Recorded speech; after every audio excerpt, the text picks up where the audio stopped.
Good morning, people. It's 6:30 on the dot. I hope you're all doing well or okay or whatever.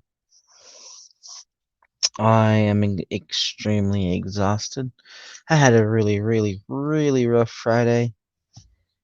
I was working all day. Not really working, more or less just driving everywhere to and fro, conducting business. And it was just one of those days that you're just on the road forever. Luckily, when I got home, I didn't have to do much, but sip, relax, and sleep, and eat. But now we get a text for one of the accounts that we do, the Dick Sporting Goods, that on Saturdays they were supposed to be opening like an hour earlier. So we were supposed to be here an hour earlier. And no one is here. So we're probably gonna have to message that, and if they do open earlier, then we're gonna only have to stay for a half service because we can't work around those customers here. That's like part of the contract or some crap like that. I think it's a liability thing, but yeah.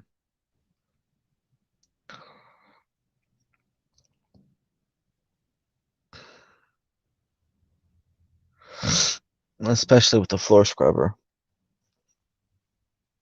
So it kind of sucks because I'm just stuck here right now in the early morning, at work trying to stay awake with no one here. So this is gonna be entertaining. If I get quiet, it's probably because I fell asleep. Plus, I was trying to get some grub this morning, and all the freaking places are still closed near here, so I can't even go to get grub. So I get to go hungry this morning. Yay. Maybe not really. Is my water still in here? No, it's not. My water is gone forever. Oh, wait. So yeah, this is gonna be pretty much an open hangout.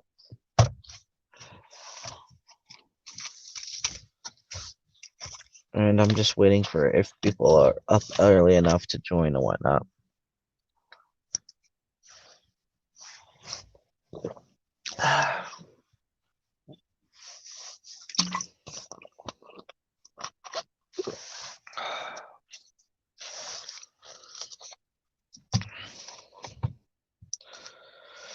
Whew. I don't know what live stream's been had. I was watching a couple the other night. All right, got paid. Sorry. um, I was watching something with Mr. Lizard on Bruce's channel last night, but freaking what freaking happened? It's on private now, so I was gonna go back and watch that, but I can't even freaking do that because it's been private. And I'm like, what the heck? Oh, but that's all right. It just takes away my entertainment.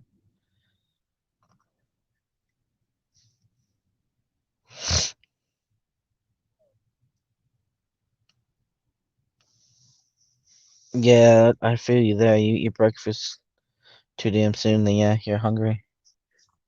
I feel bad. Our mother-in-law, my mother is watching our babies. They had a sleepover at her house, so she's whenever they wake up, she's gonna bring them right over next door.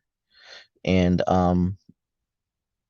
my mother-in-law, she came over this morning. We told her not to come till 9 because then it'd be more appropriate. But she came super early, and now she's just sitting in our house, just waiting. I'm like, ugh, whatever. I'm like, you're gonna be waiting here all day because we told her last night that we were gonna go. Like, we have an account to do that we could have done last night, but we figured we needed our sleep, so we're like, well, we'll do it tomorrow. So we're gonna go out as soon as we finish this account and go hang out. And then once we're done doing that, uh, we're gonna go do our account. I've had a pretty profitable year this year. It turns out like the um one of the last employers that I get my some of my accounts through. Uh, I don't know if it was pertaining to it, but she didn't put our accounts into our payroll, so to speak, to pay us our accounts that we do. So there was about like three of our accounts that we didn't have any, we weren't getting paid for like the past maybe 3 months or so, 2 months. Uh and so like we got that back pay today when they sorted it out because they noticed it in the bookkeeping, and the record keeper was like, "Yo, you do these accounts, right?" I'm like, "Yeah." So well, she's like, "Yeah, you haven't been getting paid. You guys haven't been getting paid for these." I'm like, "Oh, really?" She's like, "Yeah, we're gonna fix that." And so like we got like our extra little bonus on our bill, which is nice. It's not really a bonus, but because it's our back pay, it was like $1,000 more. Uh, about maybe 300 or so for each account. About maybe not much, a month or so that we were freaking missing. So that's not a bad little penny.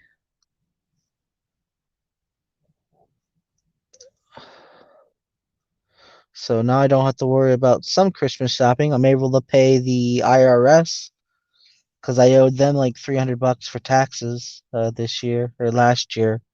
I owed on taxes and there was like 318, so I had to pay that. So I paid that. Thank God it was small.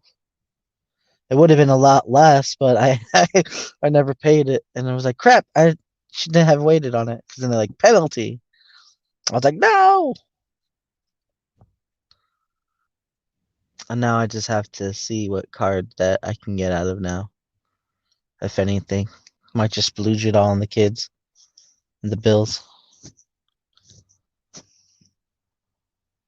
Yeah, early morning alone time with the wife, sleeping in bed. Hey, Whittle son, good to see you.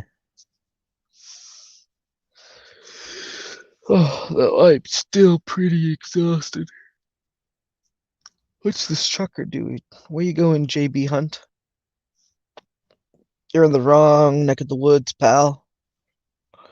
We are a Swift trucker company only in these parts. Get out of here, JB Hunt. Doesn't actually Cousin Ray work for JB Hunt? I don't know what he does anymore. Oh, you don't know? Yeah, he might have done something else.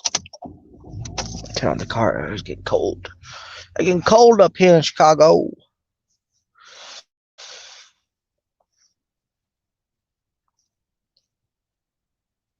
Yeah, same here. Same here. I've been busy like crazy. I've been freaking working then. I forgot what I was gonna say earlier. Sorry, I got distracted. But yeah,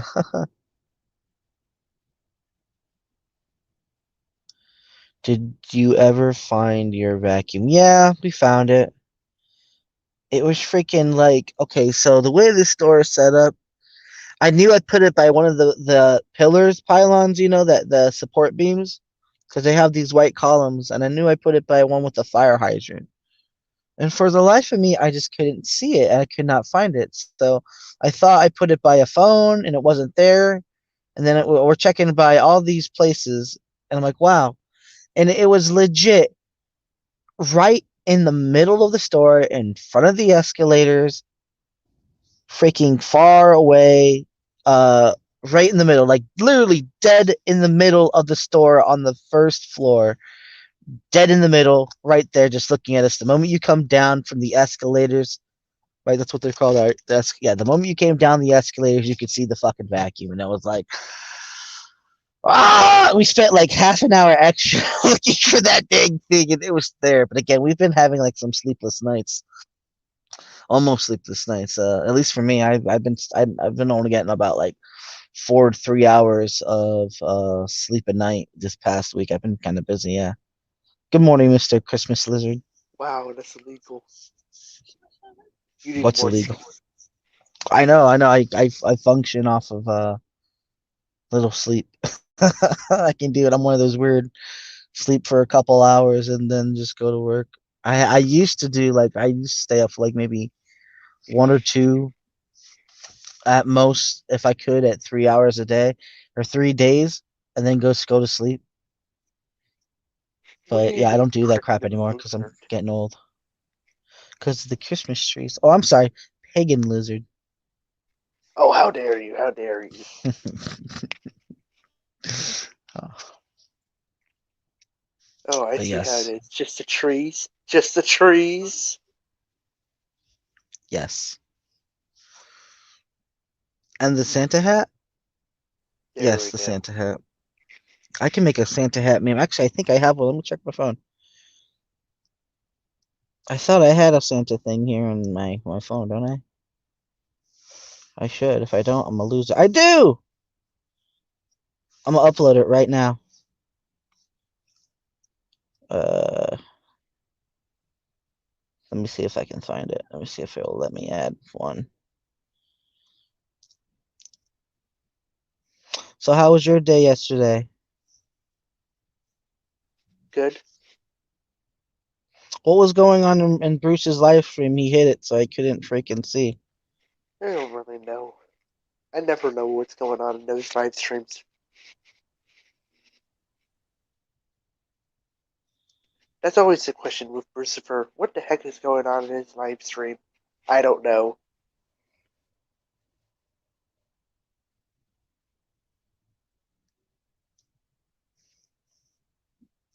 That's good.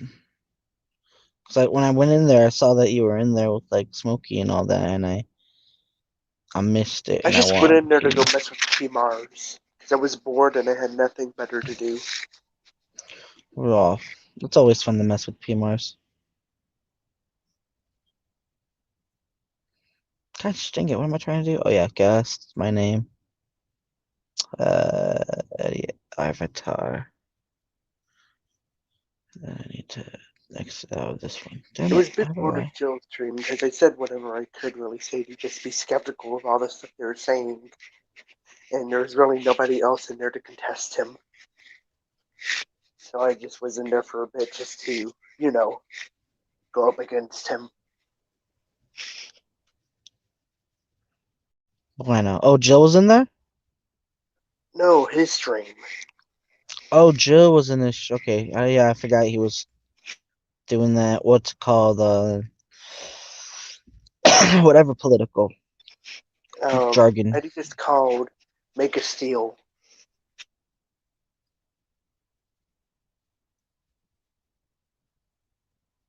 Yeah, something like that. Oh, sorry for coughing. There it goes. There's my old Christmas moniker. I used to wear this for like a whole year.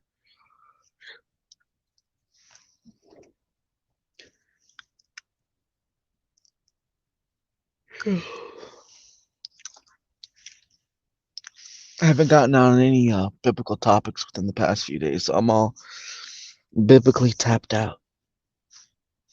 I have no idea Uh, what I was supposed to search, and I lost my compass and I what was I was actually gonna, looking for. I was actually gonna say something that's funny. What's it called? I find it funny, however, it doesn't always seem that way. But I do find it a bit funny that people go to these rants against Smokey and say, "Oh, well, I'm this person. I do this. You don't know who I am," and all that. It's like I'm just thinking in my head. It's like, yeah, he doesn't know who you are. So what's the point in telling him? He doesn't care. I don't think there would be any point, yeah. But caring is sharing. It can be fun.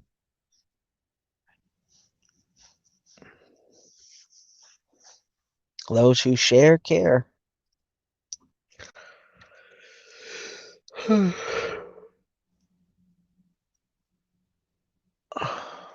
like the term victim status and all that, like victim, Yeah, and there's victim, that. victim. They'll go ahead and give them their stories and whatnot. It's like, yeah, you don't know who I am. That kind of thing. It's like, you do realize he's just going to turn this on its head. Heck, Well, the thing I don't get heck, about it is there's that another thing I would consider like a double-edged sword. It's mhm. like responding to these insults. Are you going to respond to these insults or are you not going to respond to these insults? It's better not to respond to them because they're just going to turn it on its head and use it Well, as a red herring. you could just insult him back. I mean, there's not. I don't know why everyone just doesn't do it. Like if Eh, I like insult them right back like without even saying a tit for cuss word. tat. Oh, good for you. In fact, What do you I want do to? it What do you quite want? A often. fucking Nobody, medal? No. I do it quite often. Nobody notices, but it's there. uh, But yeah, what's it called? In regards to that, it's like I just you say the only respond thing, to it and like I you said, try the to only say, thing, like the only thing, like even what you said about keeping it not personal, it seems even as a professional stance, it seems just like that. Amateurish in that sense, right? Like yes, I get it in the sense of how like professionally the shit doesn't fucking fly, dude. You're fired. Get the fuck out of here. you You fired. know, you fucking quit the first day or something along those lines. Like, and good morning, Cerberus, and that's why I see it more as a, like you professionally or amateurically, yeah, sure, it's nice. It's unclean. Immature. Yeah, immature. Best way to describe him. It hasn't been professionally flaunted yet. I could you imagine if it was done correctly, like if it wasn't half-ass cocked, like I was a teenager at a high school, like if it wasn't that down to those I mean, kind of insults, but that's if it was basically done summing up like all his a little bit insults. more finesse, yeah, it would be, I think, masterful. It could be a lot better. I could see the potential, but I do think it's like when you first tap into your potential and it's like it's rugged because you haven't honed it. So I think once it's been honed and refined and processed and purified by God, like legit purified by God and not something that's of him, but purified from the Lord, then it's going to be more gracious and more wonderful. And then we'll see like seven different types of lightning or thunder or whatever the fuck it is. I was quoting a movie there. But yeah, simple enough. It's like when people start responding to the insults and whatnot, try to address them. You're addressing an insult, a freaking insult. You either have two ways to go down this conversation. Either continue with the topic at hand and prevent it from going down a path of a red herring, or address the insult and then just see what happens afterwards. I mean, what do you think is gonna happen afterwards? Oh, you see, you actually are insulted by my insult. It affects you. It hurt you emotionally. That kind of stuff. Or just throw it in there, like, yeah, It's yes, Mike, yes, I might it's be in a the sewer double. drain, Yeah, like, it's and just, at the same wait, time it can be considered a okay, double-edged go sword. ahead. You do have a right to respond to the insults, and then some insults are obviously way too far, and many people would want to respond to these certain insults.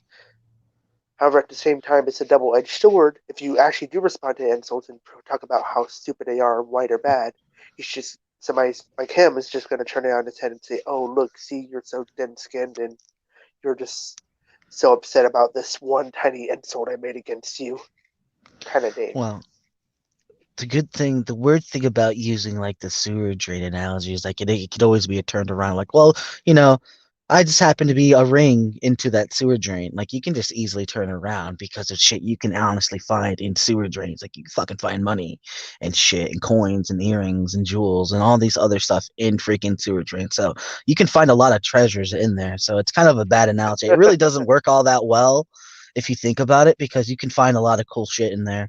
And it kind of I'm reminds me not of like that trash. whole I'm a thing. turtle. Exactly, right? Like, I'm living in the sewers, bruh. Like, this is an ecosystem. This place has been cleaned by Jesus. Give What are me you a talking about? Mario. But yeah, like, or like, plus, like, I know he said this the other day. Like, if the inserts aren't true, then shut the hell up, right? It's just a dude talking nonsense, and he's misunderstanding you, and he's just being an idiot Well, at not that even point. At the misunderstanding. They're worst just discernment. babbling on. I mean, and then there's always like, yes, we have all at times been fucking stupid and done stupid shit. So we've all been in the same, like what Smokey says, like, so when he calls someone's insult, it works the same thing. The victim card, like, dude, well, if you've been through the same shit, what the fuck are you talking about? What are you going on about? You should know this bullshit. And then again, that plays back into the other side for Christians, right? Well, then you should know the bullshit. What the fuck are you doing? It's one of those weird things that it lashes back. Like, you call one person out on the bullshit, but then it's like you have a lack of empathy. It's like, no, my empathy is there because I'm pointing it out to you what you're doing wrong. Change this. Stop doing this. Stop being you. Be the new man.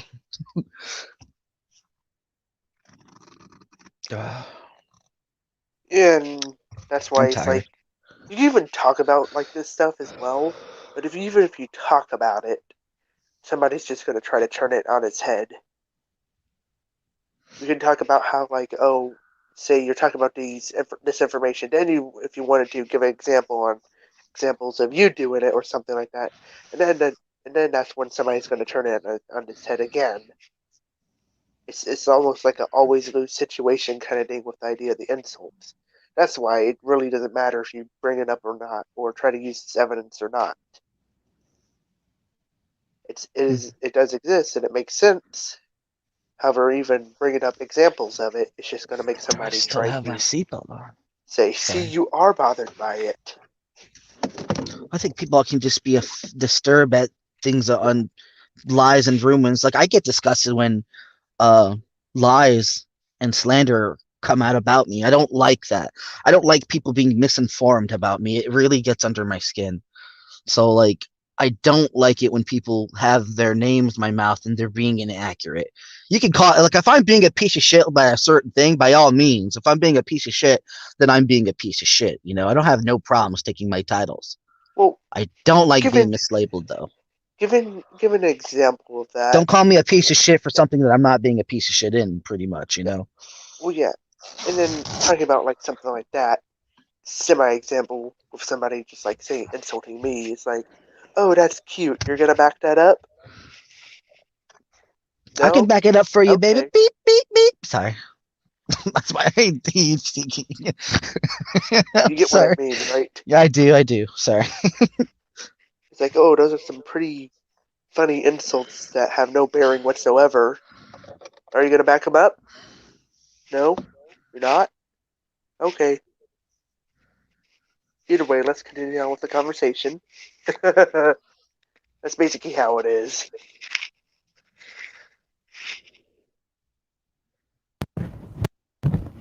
So yeah, I still don't know what's going on. We talking about Tog being lied about or something?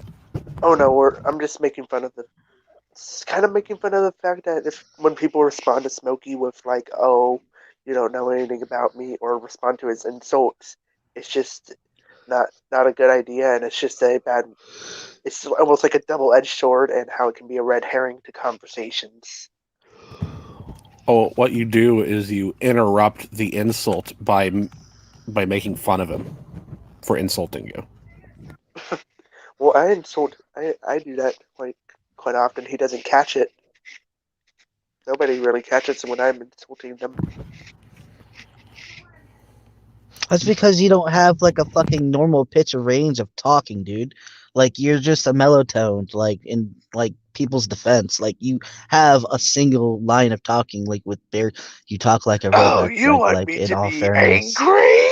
like, you talk in the same pitch no matter what. And even when you get erupted, you just do a little bit like this, but it's always in the same tone. So even when you're trying to be sarcastic, it's really hard to tell when someone's talking like this all the time, True, I because can be it's, sarcastic and similar tone, but then there's yeah. obvious parts that I'm obviously, I think you need to over exaggerate when exaggerating. you do it. Yeah, you need to over exaggerate it. You need to sell it. Yeah, I do need to do it more. Oh, I th- I, th- Alexander Hislop, that racist. 'cause I think I might do it sometimes too. but I think I make mine a little bit more obvious, like when I'm joking and when I'm not. But I don't know. Some people don't laugh at the jokes, and maybe they're just not funny jokes. But I don't know. Humor is Like, okay, subjective. it is. However, It some really humor is is. just tasteless. P-Mars!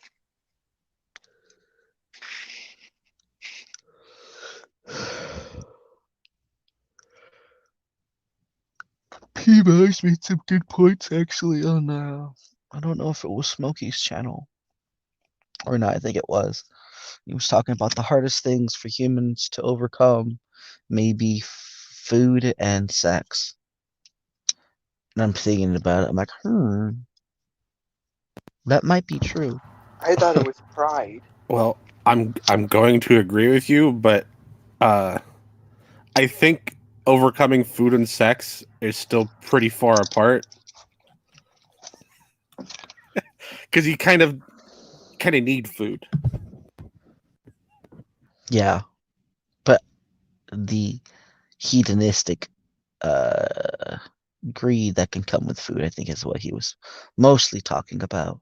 Not in the absolute essentials like throw away food, but making healthier choices of eating of diet instead of more hedonistic and Okay. for flavors and taste. Yeah, So he's for basically health reasons. Yeah, he's talking about being healthy. Okay. yeah. In that sense, healthy What is sex, healthy? healthy Is it subjective? eating. I'm gonna say not really. The issue is that our conditioning, like biologically, right, is for a time in which food wasn't caloric dense. Right underneath that regime, our lust and want for food doesn't make us unhealthy. It actually keeps us healthy. We are in an unhealthy environment. We don't have unhealthy habits.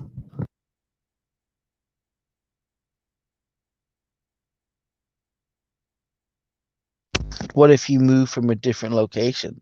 Then I don't think it's a problem of the environment. No, what I'm saying, we evolved for the environment. Of course, he probably doesn't believe in evolution, right? All human beings, no matter where they are from currently or Well, where no they one are truly currently, believes in evolution. I don't truly believe. No, I think people do. I know a lot of people won't like calling it a belief, but most people, it is a belief. You can't say that. It's fact.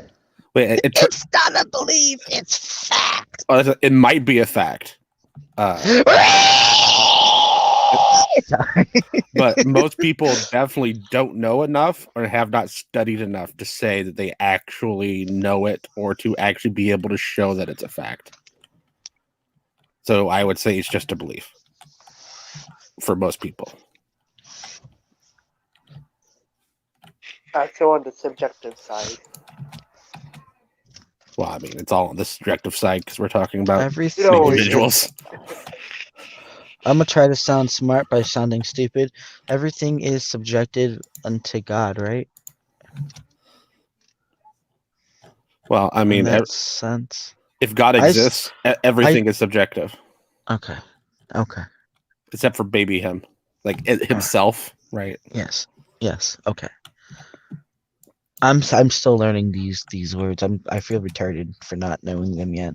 Called. Like the whole philosophy talk and then terms and conditions. I'm like, However, derp. Well, yeah, that's the main flaw when Christians argue that God's moral law is objective. It's not. It's by definition subjective. The only way to have an objective moral law is for it to be like innate in the universe and has nothing to do with a person or entity. Oh yeah, why is it the only people I've been able to actually get into a conversation where we're arguing over Christmas is Nicholas Whitmire, P. Mars, and the Flat Earthers. Nobody else wants to talk about it. So no one's interested in fake holidays. Oh, I see how it is. You want to contest that with the early church?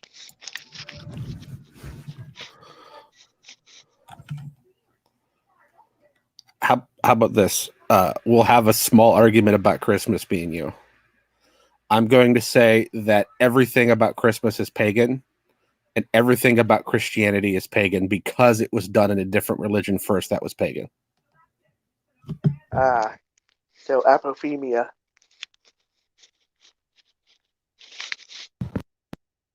Yeah, Christian's just a remix. In a sense, that's what really much of this stuff is when people try to make these connections. It's just apophenia. In fact, one of the first people that they always point to for their best evidence, hence usually the Protestants, it's See, Alexander Hitchcock, I would who's more say, than like, given well, his real quick, writings, Wiley, he was. real quick. I would say it's if it's revealed that it's not really copying, anything. If it's revealed to be truth, and people were just practicing wall go for something like that along those lines, don't think it's necessarily copying. If it's sorry, I'm out of breath because it's cold outside. Done differently.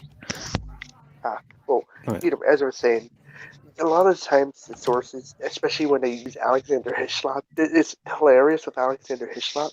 If you've read what he wrote, it's obviously stupid in logic, and not to mention some parts extremely racist. But given what people have broken down about Hislop, they believe he was more than likely a schizophrenic with apophenia.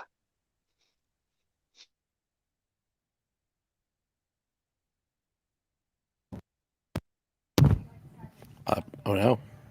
Like an example, well, we see this weird, crude depiction, because it's obviously a horrible depiction of Osiris, covered in spots. Spots are like what we see on leopards, which are hunters. Nimrod was a great hunter. This is Nimrod. And also, you see this picture of this guy holding a deer with spots. You No, know, it's not a leopard. There's spots. my Hence, wife a calls me leopard. Nimrod all the time. Hence, they are all connected. Also, they're from this region. And what kind of people live in this region. And then also up here, Nimrod was more than likely of this region. And given what skin tone he would have had, he more than likely was the most evil person in the world just because of the skin tone, which makes sense by this logic because the skin tone is of the devil. Yes, that was his logic. It makes sense. I mean, you can't trust bad skin.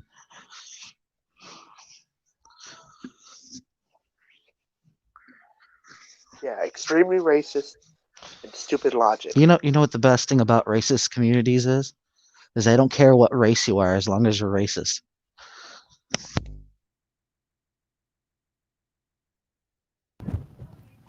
I think no. I think that's correct. No. There's difference. See, I think the confusion comes between like, if I had to do it like white supremacy mixed in with racism. Like, if every subgroup has like a group of racists, right? So like the blacks have a racist, the Asians have a racist, the Mexicans have the racist, and the whites have now the people have the racist, and then they all get together, and they're all racist about the same races. Well, the only confusion is when you get into elitism, and then you start saying, well, mine is superior to the rest. But you can get some racists who are just like, oh no, everyone's equally stupid. So there is that slight variation in between. Like the races, there should be like racist communities standing up for themselves, but like we have a right to exist. I think they do, don't they? I don't know. I never really heard of them. What I find also funny with the idea of like the whole Christmas being pagan, it's like, okay, when did these traditions, when were they added in? I love the way it's just swinging back and forth between Christmas.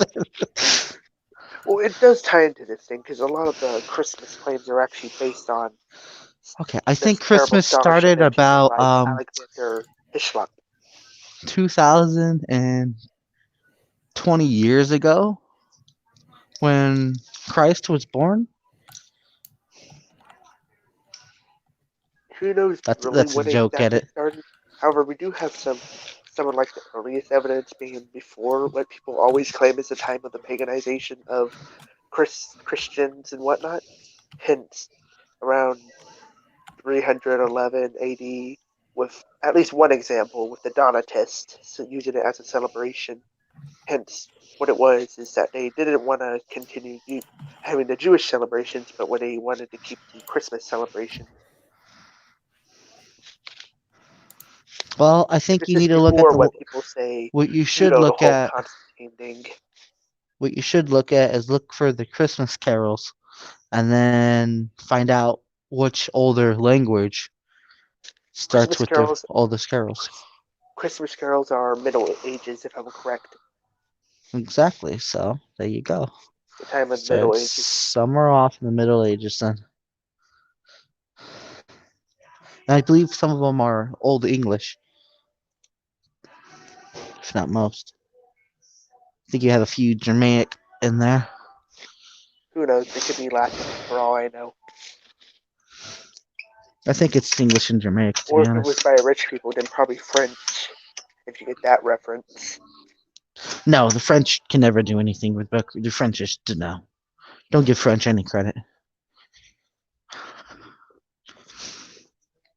We want to forget about France. We just want to pretend it never happened. By the way, the word chivalry comes from the craft of horseback riding in France.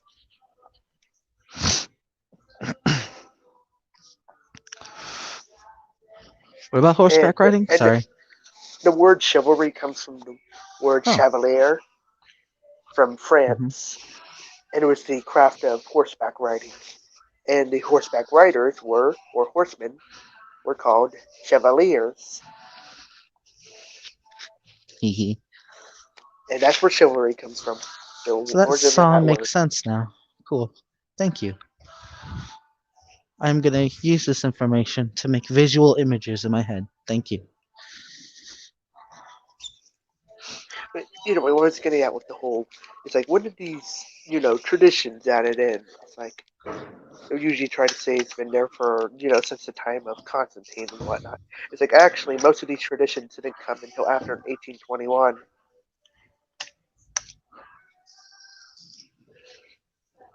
For the most part, the only traditions that did exist for a long while, maybe the Christmas tree, and who knows how long that even lasted.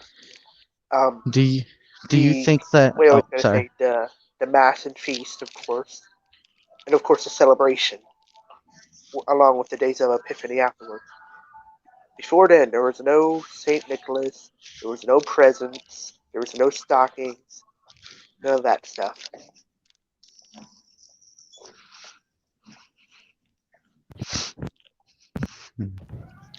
I think you're just part of the war on Christmas. What? He might be. I couldn't hear you. Don't worry about it. I was just being stupid. He says he Well, I thinks you're a couldn't hear part you. of the war on Christmas. No. Well, actually, I am in a war on Christmas. I am in the war on Christmas because I'm on the side fighting against the war on Christmas. I was going to say something, but I completely forgot as well. Yeah. I was going to say there's conspiracy theories within Christmas music. You can go down that route. How some of them are subliminally evil. Isn't that everything apophobia? Oh no, secret messages. Oh no. No. I like how one person put it. I forgot what the first part went, but if I remember the second part, and the second part was the paranoid sees Satanism and everything, basically.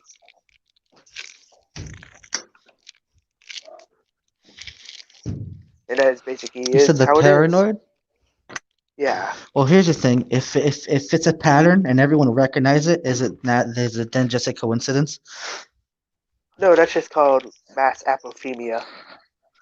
Mass apathy. Good point. Look, all I'm saying is, if I write a book, but every single sentence is a sentence I took from another book, that's copying, isn't it? Yes.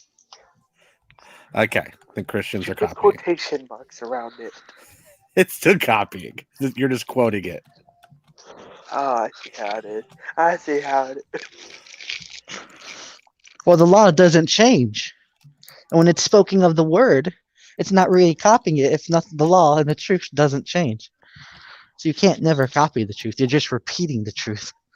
I No, mean, You're you can copy isn't the that truth. reiterating the all? truth. I mean, isn't Shut that up! a thing with all cultures? Like, oh, look, Sorry. and it's like, where does it, like, usually the line of copying usually stop at? It's like, I can understand, like, somebody obviously trying to sell your own work as their own. It's like, yeah, that's just stupid. But then at the same time, quite a few things have been inspired by other things, and legends have been passed down and told by other people in different ways. Hence, frickin' Walter Disney and all of Disney's Silence. censorious Whispers. attitude Sophia. and copyright stuff, even though most of their stories are not even their own stories, including that stupid mouse, and then taking things from things in the public domain and whatnot, as well as the idea of what's it called, art in the past, on how people would actually treat art. Imbeciles. Modern people. Look, all I'm going to say is that the Hebrew and Christian God definitely isn't bar below the God with a masculine and feminine form that created the universe, earth, and human beings and put them in a garden. That's definitely not the same God. Isn't that also like what is it? The unification of male and female, like something Well, like I that, mean, with involving in I'm sorry, whenever you Satan in say the Barbalo, I aspect. just immediately think of the Lorax and the Barbaloots. And then there's the problem with, again, the creator creation separation. Like, I think what you're describing is a sense more or less kind of like Satan, like in an angel's sense, but not no, necessarily God, but because as a spirit. And that gets weird with the whole let us make them in our image and that aspect. But well, because when you first read into the text, you see that Adam is created both male and female together, hermaphrodite, if you want to, well, in the that's one not really where I flesh. was going. Where Oh, all well, I'm it sounded saying like is it. that the Lord part of God is a masculine word in Hebrew, and the Spirit of God is a feminine word in Hebrew. So it's feminine and masculine. You Definitely would not have Archaic more. Barbelo. grammatical. You would have more of an argument if you're talking about the languages that were referred to them, rather than with the masculine way of saying the word. Why would I not use the No, I'm oldest basically version making a there? reference to how in the Hebrew, the as opposed to the Greek neuter, whenever it refers to the Holy Spirit, it uses a feminine terminology. Okay, but Like I'm not And talking about refer to God to him what this for I'm would his have no proper been pronouns. pre Holy Spirit. This would have been the Spirit of God. I know, I Was know. it Rockanish or something like that? I want to say But Rockanish. what You I'm know, getting at is, it would have been referred to as like, it would be like this. It would, instead of saying he, it would have been saying she, and in Hebrew exclusively she, as opposed to the Greek neuter, which can be translated three ways: he, she, or it. Okay, that's fine. All I'm saying is one has a definite feminine, one has a definite masculine in Hebrew, and they're both supposed to be part of the same thing. It's almost like the Hebrews were Canaanites and knew about the surrounding religions and the internal religions of the area.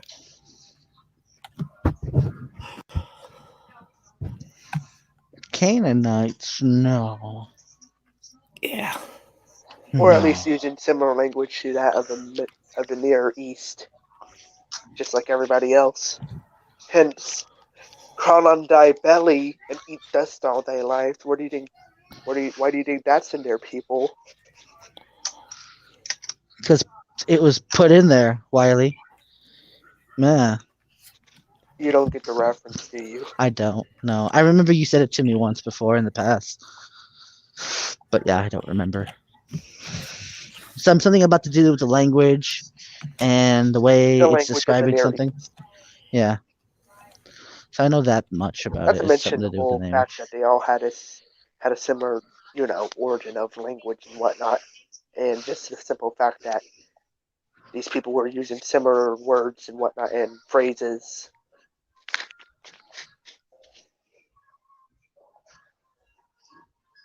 Hence, that being one of them.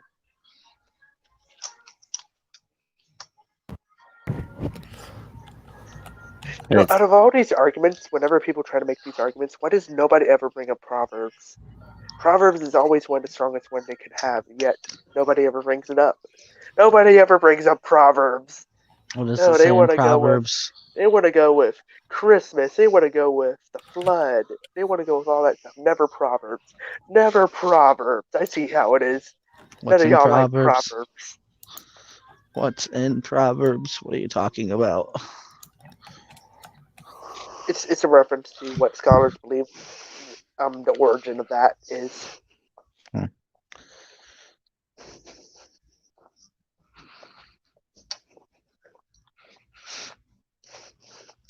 Yeah, I just found out today that, or not today, but the other day that in Second Kings, freaking Isaiah is in Second Kings. I didn't know that.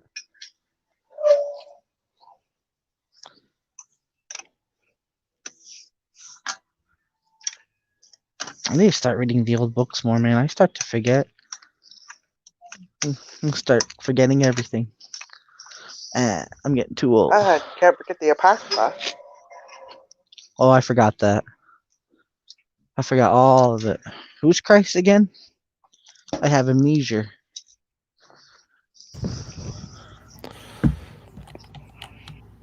That's a good question. Right?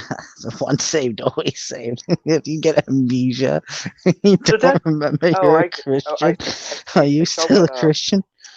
So what Clockwork Rex said. Probably. Oh, so that explains why he didn't do anything about his tree being cut down.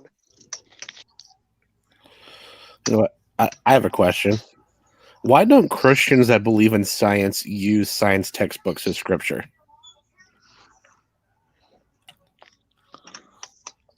Not this is divinely inspired. They're talking about something that would be specifically not just inspired, but directly created from. Right? There's something. It would be a step above the Bible. It's not necessarily a step above the Bible because, again, I think you would have to why. Hold up. That. I would say this goes with the simple fact of the wisdom of God. It's that like men have these wisdoms, but like how you have the Big Bang Theory that kind of replaces God or whatever, an origin of the universe, but whatever. You do realize the Big Bang Theory was originally formed by a Catholic and had God using the Big Bang Theory. Shut the hell up and let me make my point. How about that? Freaking the whole thing about it is that, like, it's when it comes to the things of the knowledge of men and the knowledge of God, things that are of the knowledge of men do not compare to the wisdom of God.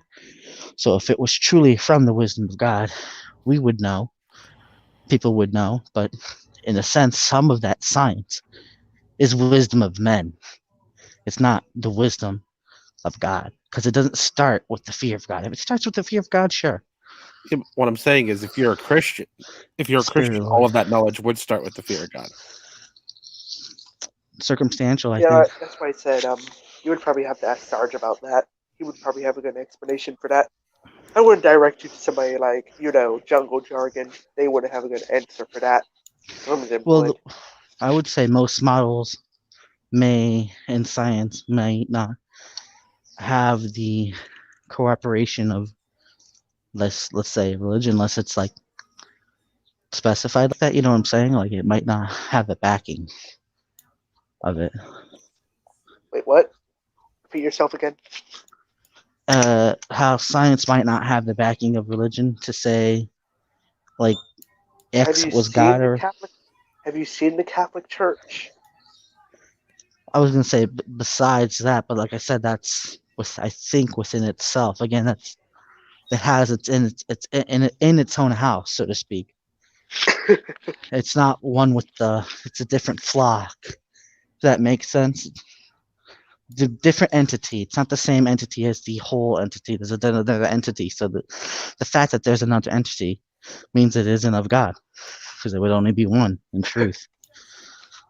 Well, what I'm getting at is the whole idea of like a religious backing. It's like, have you seen the Catholic Church? They even backed Darwin. That's what happens. Well, of course they do. They need the money. Oh no, they backed Darwin. Well, this is when Darwin nobody liked him. Back when this happened, before anybody liked him, when everybody thought he was just a nut.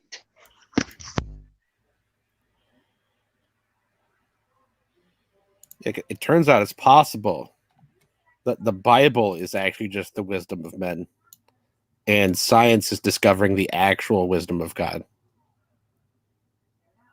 Well, even with regards to like the whole science thing, I find it kind of ironic with Joel and whatnot, and many of these people was like they'll say, "Oh, we have all the Christian scientists." Also, Catholics are not Christians. Yeah, some people would say that, right? Oh, that's like having a Hindu religion teach science. It's preposterous. How could you? It's like you just basically threw out almost all those Christian scientists you were talking about. How dare they? They believed in science. They're not men of God. You cannot be a man of God and a man of science. This is not Van Helsing. Even more funny when they think that freaking Galileo was somebody who went up against the church and they're liking him because they think he's like against the Catholic Church. No, he was actually Catholic himself, and there was not really that big of an issue with Galileo, nor was he condemned as a heretic.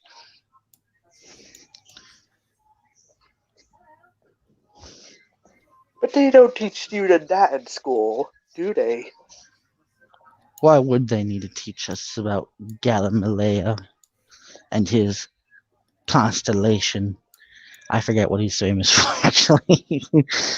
But whatever he's famous for, and whatever benefit he did for mankind. Blah, I forgot. I really did. I'm getting Galileo confused. Did he do star charts? Or no, is that someone else? I don't remember. I think he did. But everybody knows him for the heliocentric model. By the way, can you name the person who came up with the heliocentric model first? Me? No, I don't know. I'm going to blame a Chinese guy. You said he was the he did that one, the whole circle around the sun? Yeah, but I said, do you know who's the first one to come up with that idea? I forgot who. Nicholas of Cusca. Yeah. Anybody who out there saying Copernicus, y'all were wrong. That's who I was thinking of, Copernicus. Yeah, I think Copernicus is famous for proving it. I don't remember what was with Copernicus. However, Galileo was the one who eventually proved it, and I always thought, why the hell do these guys have messed up names? What would be considered scientifically proved it when he was under house arrest. Like when he was under house arrest, he eventually, because one of the issues was during the whole meeting is that he was trying to teach it as fact, even though he didn't have any evidence for it as fact. That's a heresy.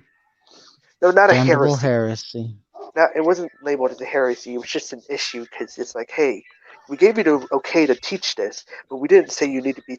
We told you not to teach it as fact because you didn't have any evidence for it right now. You can teach it as a theory for now, but until you have evidence for it, you can't teach it as a fact. And that was an issue with that would have been fleshly. But not just that.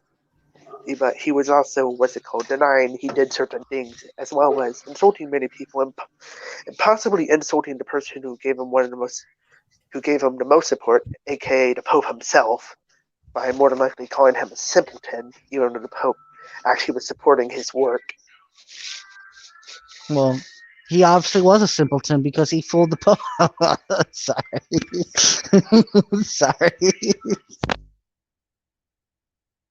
Yeah, and then aside from his peers being a bit, of course, jealous of the money he was getting and the support he was getting, he also insulted them and insulted their way of going about the whole model and whatnot, aka the Aristotle point of view. That's just terrible. See, I think denying science should be considered blasphemy. Yes. I don't think you need science. You just need to know how things work. I mean, have you seen the Flat Earth community? Yeah, they are fun. Yes. In fact, the Flat Earth community is the perfect My combination of favorite. all the Flat Earth community is the perfect combination of all the stupidity that is trying to be pushed as fact that is not fact.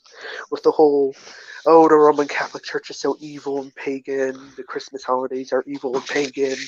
Oh, look at this. We have the freaking, what's it called? Sun god worship. The earth is flat. The Nazi. No, wait, what else is there? Oh, yeah, the Freemasons. My Everything's evil. All of it's my evil. The favorite Jesuits. The is Rothschilds. All that stuff. the It's a combination of all that stuff put into one. my favorite is the flat earthers that are biblical, you know? And then like you hit them with the fucking age of the earth doesn't matter because God's gonna destroy it anyway. So why the hell should you care about it? You're just wasting your time on something that no one really should care about. And then just leave because that's ultimately the truth. It's like you're just wasting your time. Go put your faith in God. Move on. That's just me being that might be a tad bit mean, but I would do it because they need that shattering because I just think it's a lost cause, man. Oh, I just love bringing up Snell's Law to them. That one's just hilarious. Probably said Hi. age, I meant shape. I always get young You're earth gonna. and flat earth confused, just It's like, saying. well, it's like, oh, you're gonna talk about the Black Swan thing, eh? Do you know what Snell's Law is?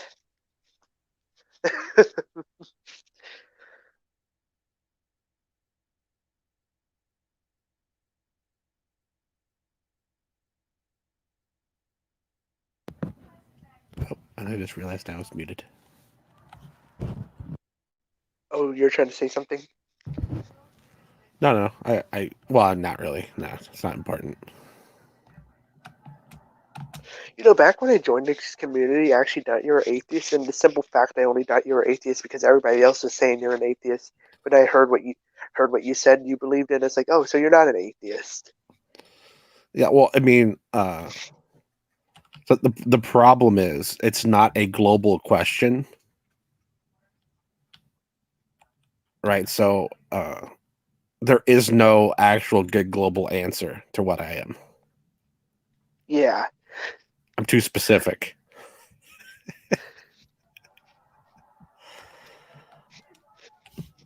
I Although still find it every funny time just someone tells seeing me all the. what I am, it makes me laugh. I will say it's slightly funny. It's like I see these groups as like I was gonna say it's like they're all off talking brand. about they're all saying that he's like an atheist. I'm like, he's not an atheist. Nobody pays attention to that. Yeah, no one pays attention to when I say I believe there are definitely gods that exist. That's just your atheism talking. Yeah, that's my atheism. Gods. It's supposed to be God, silly atheist. They can't even get the word right. That's terrible. I'm playing a gimmick. I'm not being. I hope you realize that. Yeah. Yeah.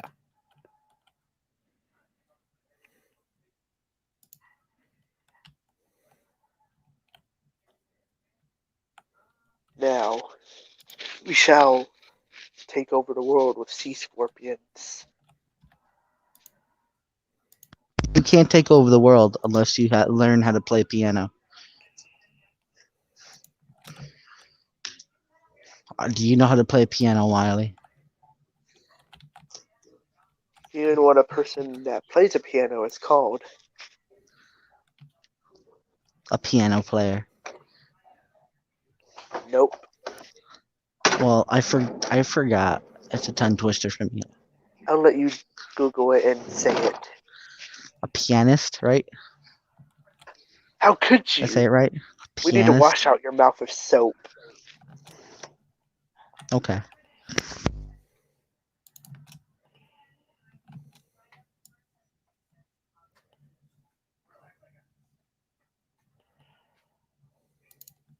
Either way, we need a topic. So how's the world dominations plans going along? Me. We'll get there eventually. One I have day. conquered, and I have let it go.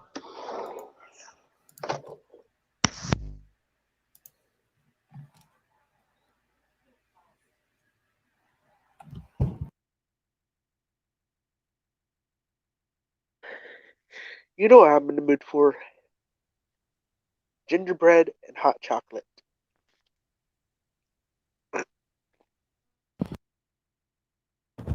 I was worried there for a minute.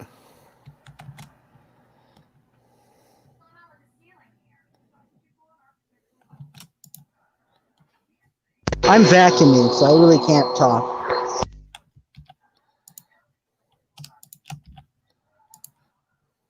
All right, we need a. But as long as someone can you guys hear me all right or no? Is it Yeah. too loud? I mean, it's definitely loud, but we can hear you. I was actually gonna say what's it called? We need somebody in here. Let's see. P Mars, P Mars, P Mars. Smoky Saint, Smoky Saint, Smoky Saint. Jelly bean, Jelly bean, Jelly bean. What is it? Saturday? Yeah, it's Saturday. Are they all fucking Beetlejuice? Is that... It's a thing DT does. DT, And DT, it's kind of DT. ironic. They actually do pop up when he does that. Sometimes they do, yeah. Well, except for P Mars, because P Mars doesn't like me in the same room as DT. I love you, P Mars. Still, DT. I'm gonna get that on a shirt. I'm gonna get my Teespring up, and I'm gonna be like, I love you, P Mars. Still. And it's gonna say DT, and then it's gonna say this one guy. It's gonna be a double quote. Like I'm gonna be a quoting DT. And people are gonna be like, "What? I don't get it." And I'm like, "You don't have to be a sophisticated type of trash in order to get it." Like, yes, you have to waste $20 on a T-shirt for something, an inside joke only you get. It's wonderful. I'm getting old, fellers. I was just thinking that. I woke up today all sorts of stuff. Fuck, dude, you need more water. Maybe I drink a lot of water. Fuck. Well, then you Stupid need allergy. more meat.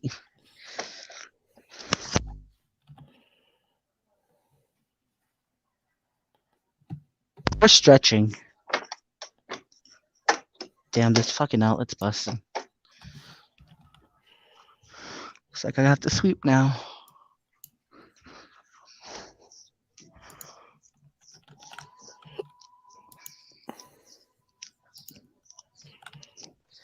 So, who do you guys think is gonna win the election? My Whichever money's one wins on the election, what's his AK name? more than likely, Sanders. more than Bernie likely the one Sanders. who's winning. Bernie Sanders is gonna win because I donated Bernie Sanders money, so he has to win. Bernie's still winning, right? They voted for Bernie. I gave Sure. him instead of paying for my down deposit on a new house, I gave it to Bernie Sanders. So is Bernie Sanders winning, right? Those poor stupid people. They gave their money to Bernie Sanders. Oh, I'm sorry. That I saw a meme of that of the Maury. You know the Maury, the not the Robert De Niro Maury from the Joker movie. Not the Maury show, Maury Palvich, but the Maury. He's like, you're laughing me. And I saw one that goes, "You're laughing. A bunch of people just donated their money to what's his freaking name? Whatever his freaking name is, because I'm tired. And you're laughing?" And yeah, I'm like, yes, because it's hilarious. What do you call a shark that wears a parka? What's a parka? It's basically what P Mars is wearing in that profile picture. Oh, escargot? I don't know, because I was thinking Eskimo, but You call it a sharka. a sharka. Hee hee.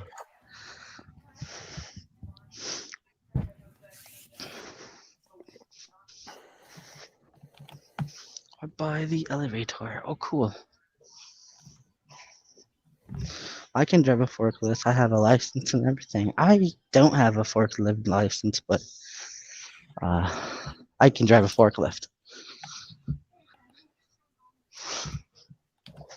I should have gotten my license. I should probably go get it, but it's expensive, man, and I really don't need it.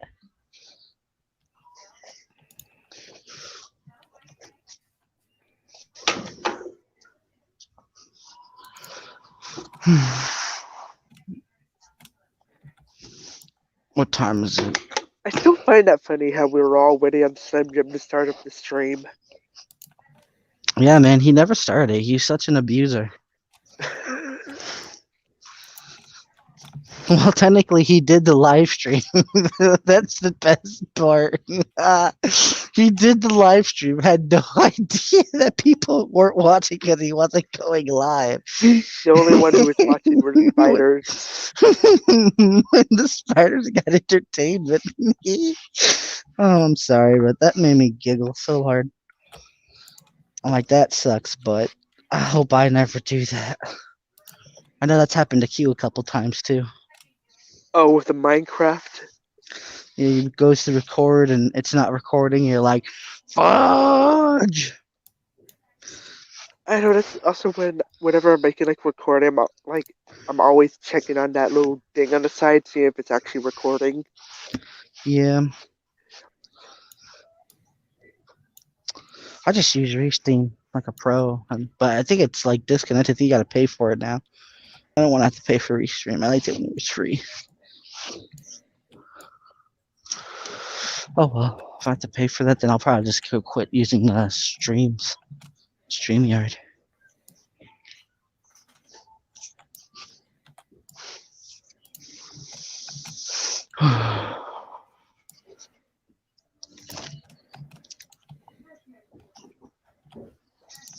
There was an argument made about Paul's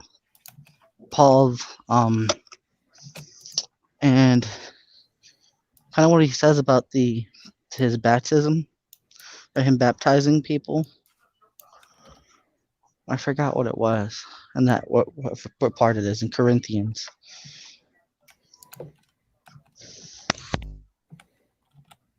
Hello, Sarge. You said my name, I had to appear. He is the devil.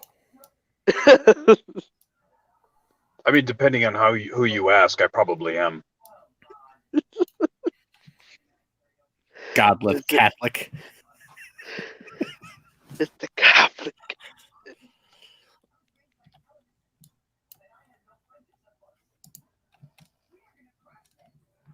I'd hold up a cross, but he probably paid her it.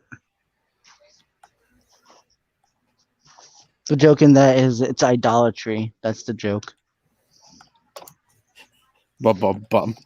Yeah, it's kind of a lame joke. It's like one of those weird ones where you have to be like, "Oh, the cross is a form of worship." Well, technically, oh my goodness, technically that does kind of get into a fine line of whether you should. But yeah, never mind. Go ahead. You have all these people talking about Alexander Hislop. You have Presbyterian. You have Joel and whatnot.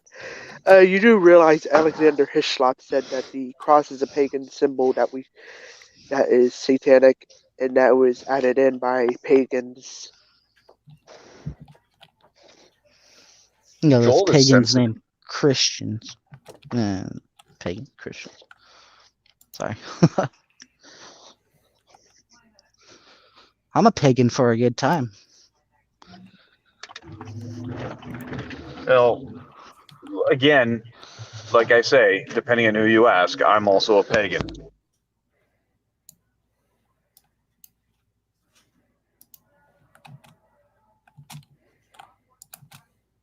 If you believe the Trinitarian, you're the pagan because multiple gods. Multiple gods. Well, it's that, and it's the praying to saints thing that everybody accuses Catholics of being closet pagans. Yeah, and that one's... Like, every time I go into a room, people just throw all these misconceptions about Catholicism, at me and say, well, what now, Catholic? Rather than say, hey, I heard this thing about Catholicism, and I was wondering if it's true, if this is what you Catholics do, and then ask me about it. And when I say, no, that's not actually the case, then just leave it at that rather than keep arguing like, oh, no, you're just lying, or no, this really happens, or whatever. It's like, no, stop. If you want to know, fine, ask me. If you don't want to know, then don't ask me, or at least have the decency to say, well, I think this is the way, rather than try to bait me into some stupid conversation you didn't actually want to have in the first place. Oh, and stop using Most- stupid zeitgeist sources and Alexander Hislop. Those aren't historical documents or anybody with credibility that is considered a scholar. Those are just a bunch of imbeciles back in the day. I would say most of the persecutors are just there for that whole victory talk speech, where they try to have victory. Yeah, which I think is silly. Because if you're declaring yourself a winner and no one else does, well, then you're not a winner. Also, Oh, I forgive love- my saltiness this morning. I had my wife sit down and watch Full Metal Jacket last night, and Gunny Ermey always inspires me. I don't think I've ever seen that movie. You've never seen Full Metal Jacket? Probably not. You'd best unfuck yourself. Sorry, that's a line from the movie. He's screaming at one of his recruits. I watched Predator. Now the there's a other good night. movie. I was like, yeah, it was decent. Confusing, but decent. It has both governors in it. It does. It has. Oh my gosh, the one I find the most funny with all this is whenever they point to the freaking Council of Nicaea. Hey, what happened to that council? Oh, well, this happened, did it? That's not what actually happened.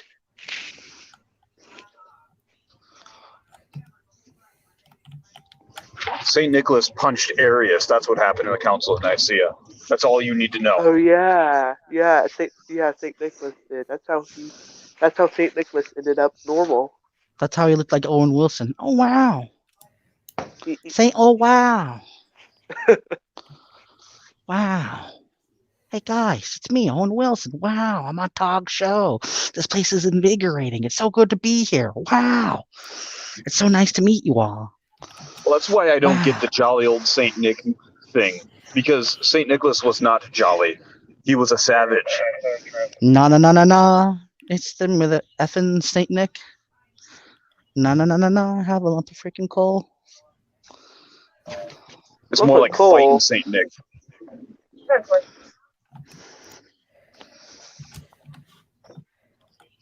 It's Owen Wilson Nick. Oh wow. It's don't Christ was propagate born. Christological Wow. heresies, or I'll punch you in the mouth, Saint Nick. That guy's talking heresy. Wow. I'm gonna go deck him in his face. Sorry. If you think about it, that's really a Chad way to handle things.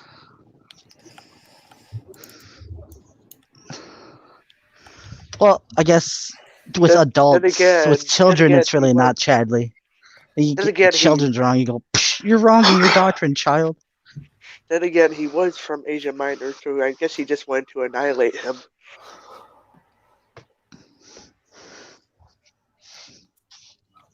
Wow, nobody got the reference, especially What you, you did Todd. there. I already made. I did. I already. I talked about I it got the before. reference. That's why I was giving other people the opportunity. It's unfair if I tell it because I already know. I'll be Well, just giving your remember- joke away, even though I know it because I'm in on it. Because I'm kind of invoking Heinlein here, but violence is the most effective apologetic. See, the Lord says not to kill anyone. It didn't say he couldn't fuck them up. Well, he said don't murder. Exactly. Burning heretics at the stake isn't murder. Well, it's killing the neighbors in some sense. Yeah, isn't it convenient that God tells you don't murder, but then doesn't really give you the terms by which a kill would be a murder?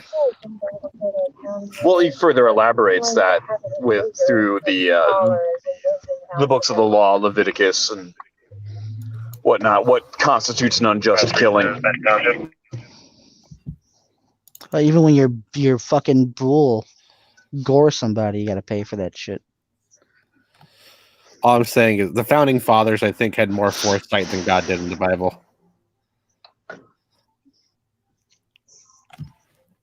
No, If you consider they that got they were their insight from God, so like, how could that doesn't comport? They legit the just founding copied fathers were everything he basically did. just Freemason, Puritan mercantilists, then yes. No, I was saying the system left behind by the founding fathers was a system that allowed you to, a system that acknowledged that things change and the context of things change, and there's a way it gives you the means by which to interpret those changes. The Bible doesn't do that. Its law is stuck in stone and unchanging. But that's a good thing. Yeah. I don't know about that. Do you not like laws, By the way, Cerberus? By the way, I think Dude. no actions are evil. I think the context in which the actions are done are evil. Soon will become the eve. Eventually, today, the evening will come. Then we'll be on the eve of St. Nicholas Day.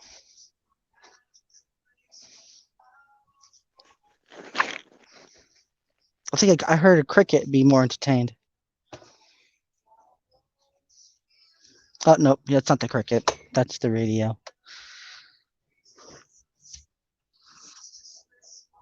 Good morning, Veckel. Morning.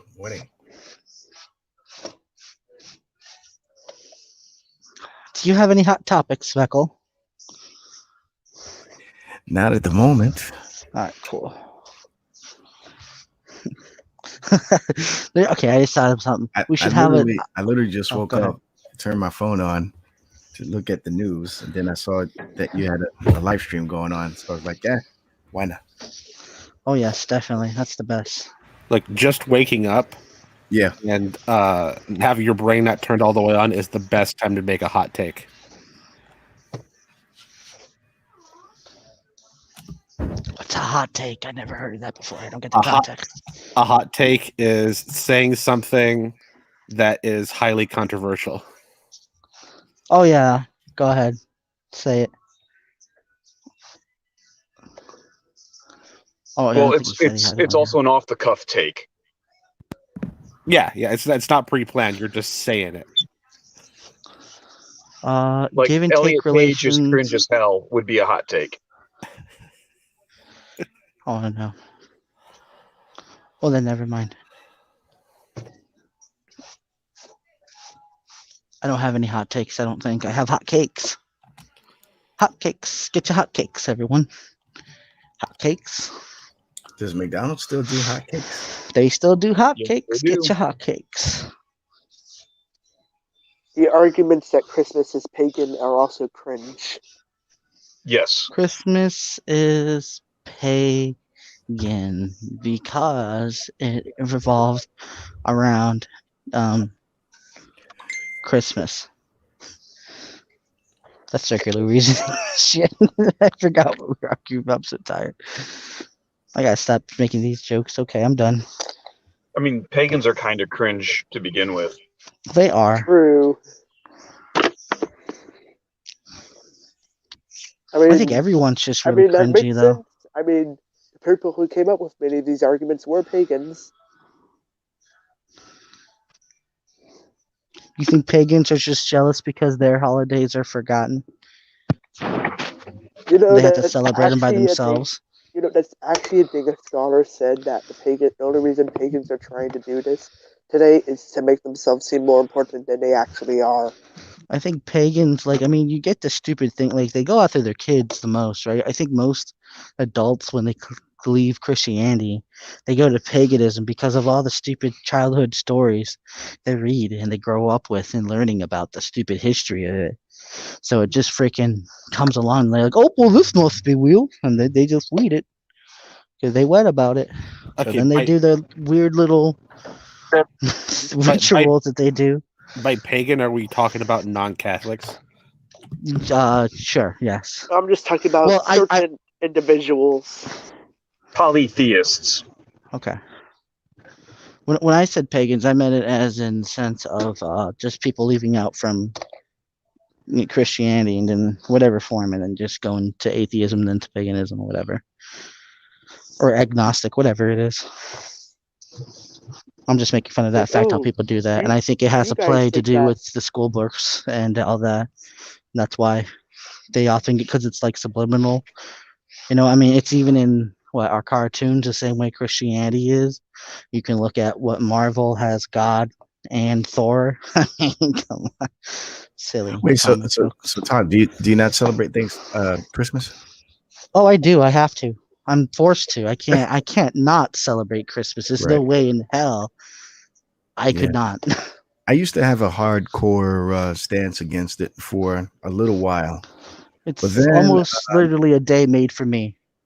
But then I came around and I said, I think the only thing I will oppose is the teaching that Jesus was born on that day. But that's about it.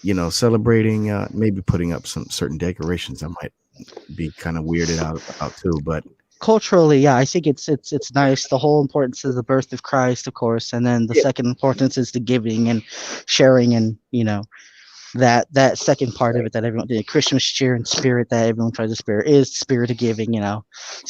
Trying to spread the spirit of God. So I believe that's important as well in I Christmas. used to be against the family gatherings, even giving the gifts. Oh yeah. It's Yeah. like when people bring up the whole thing. It's like, let's talk about Alexander Hislop, Acharya S, and all these other people back in the day.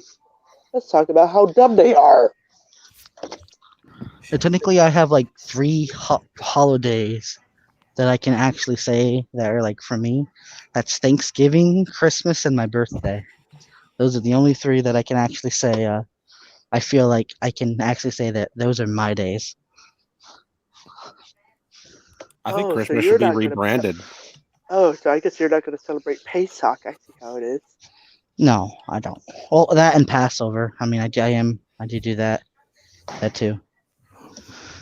I don't think you have the reference. Why would you No, I celebrate did not. Passover? Well, Why not? because A lot of it's Passover. Messianic Jews do all the time.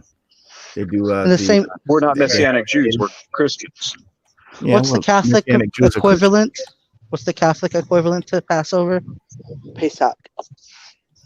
Easter? Oh, then Wait, yeah, okay. Yeah, my bad then. I'm just going to say me and Sarge basically gave the exact same answer. If you understand. Sorry, my point. bad. I didn't know Pesach was Easter. Yeah, I didn't know, but yeah, okay, yeah, I do that one. That's what I meant to Easter. I don't do the Easter bunny thing. I don't actually like the whole Easter bunny thing. I don't like my kids going out.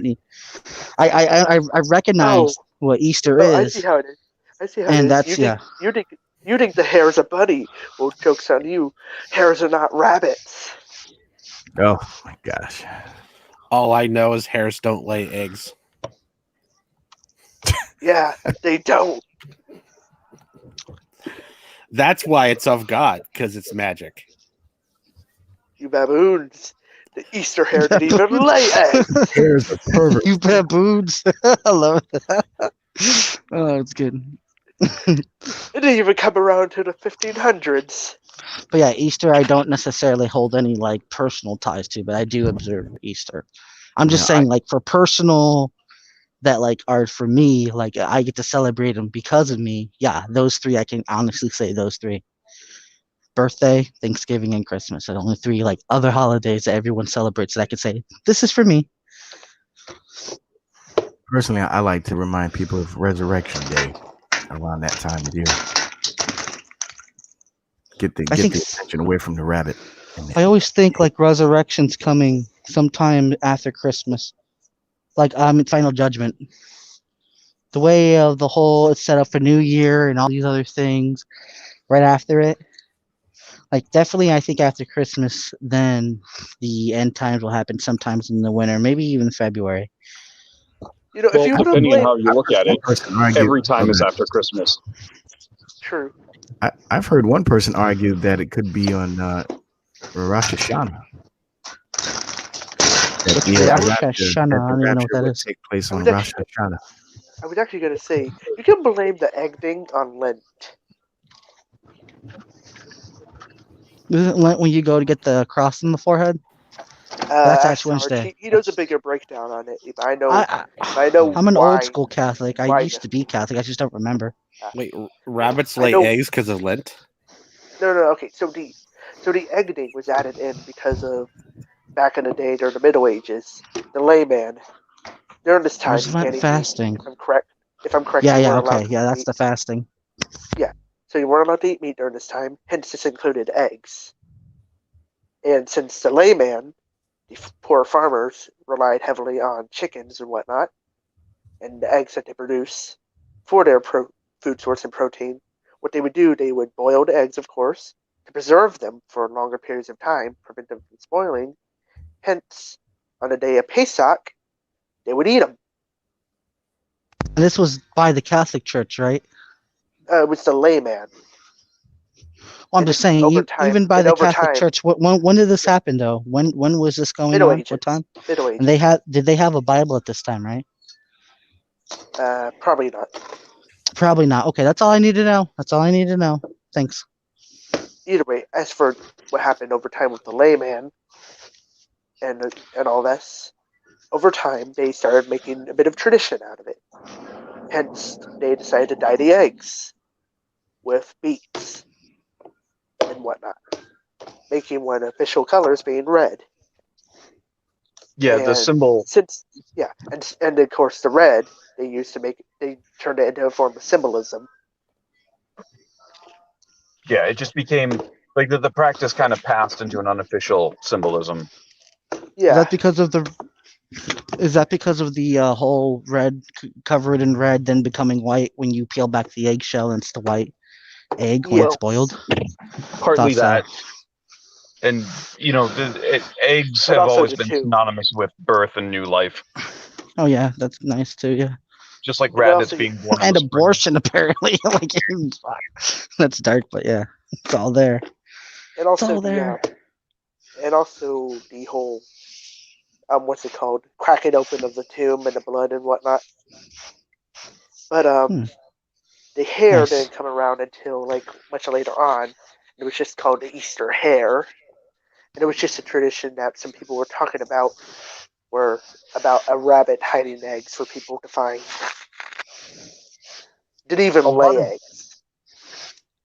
these What was? practices kind of came about too because your average church or your average layman was, if not completely illiterate, then at least functionally illiterate, or could read only in very limited capacity. So things like the Rosary, the Shamrock, associated with Saint Patrick, the Easter eggs, things like that, became ways of remembering and communicating spiritual truths instead of writing them down and having books to read.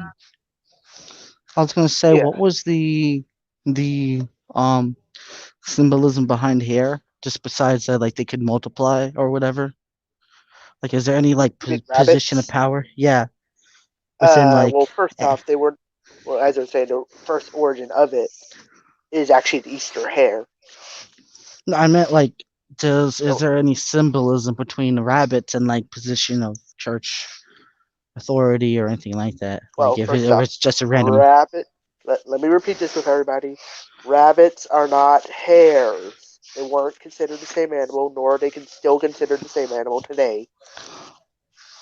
What I meant. Hence, they were not. No, wait, hence, rabbits are considered to reproduce fast. Hares are not. They were considered to be more isolated animals and only come together when they reproduce, and they don't breed like rabbits.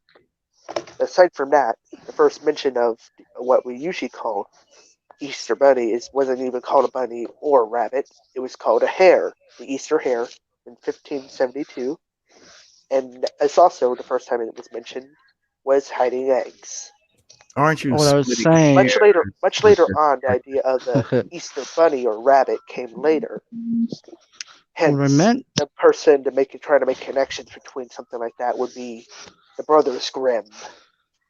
What I'm saying is, like, was it when it first came out, the Easter hare laying the eggs, was hare representative as like the fish, in a sense, or like the rock? Like, does it have anything behind it? It's just a random animal chosen out of the whatever. For Is the what I'm most part, trying it to seems like ask. a random Fresh. animal chosen out of everything. Also, Okay. hence the first writings of it did not have it laying eggs. In fact, I I think don't even basically I know was looking when for the some eggs were added in. symbolism. Yeah.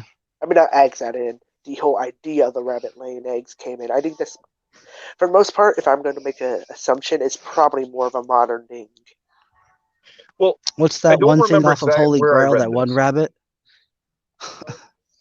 I don't remember where I read this, but animals, especially rabbits and hares, were considered synonymous with springtime, which is when the Lenten and Easter season, the liturgical seasons, occurred.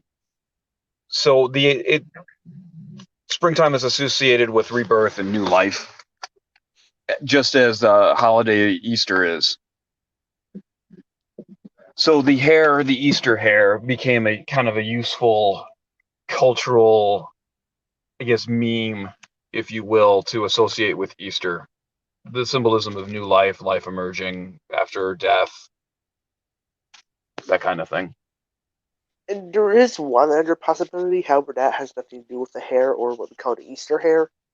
However, I still need to do more research on that and seeing exactly what art would tie into that concept. The real rabbit you need to be worrying about, though, is the werebeast of Kair Banorg. Oof. None of you got that reference. I'm ashamed to call you my friends.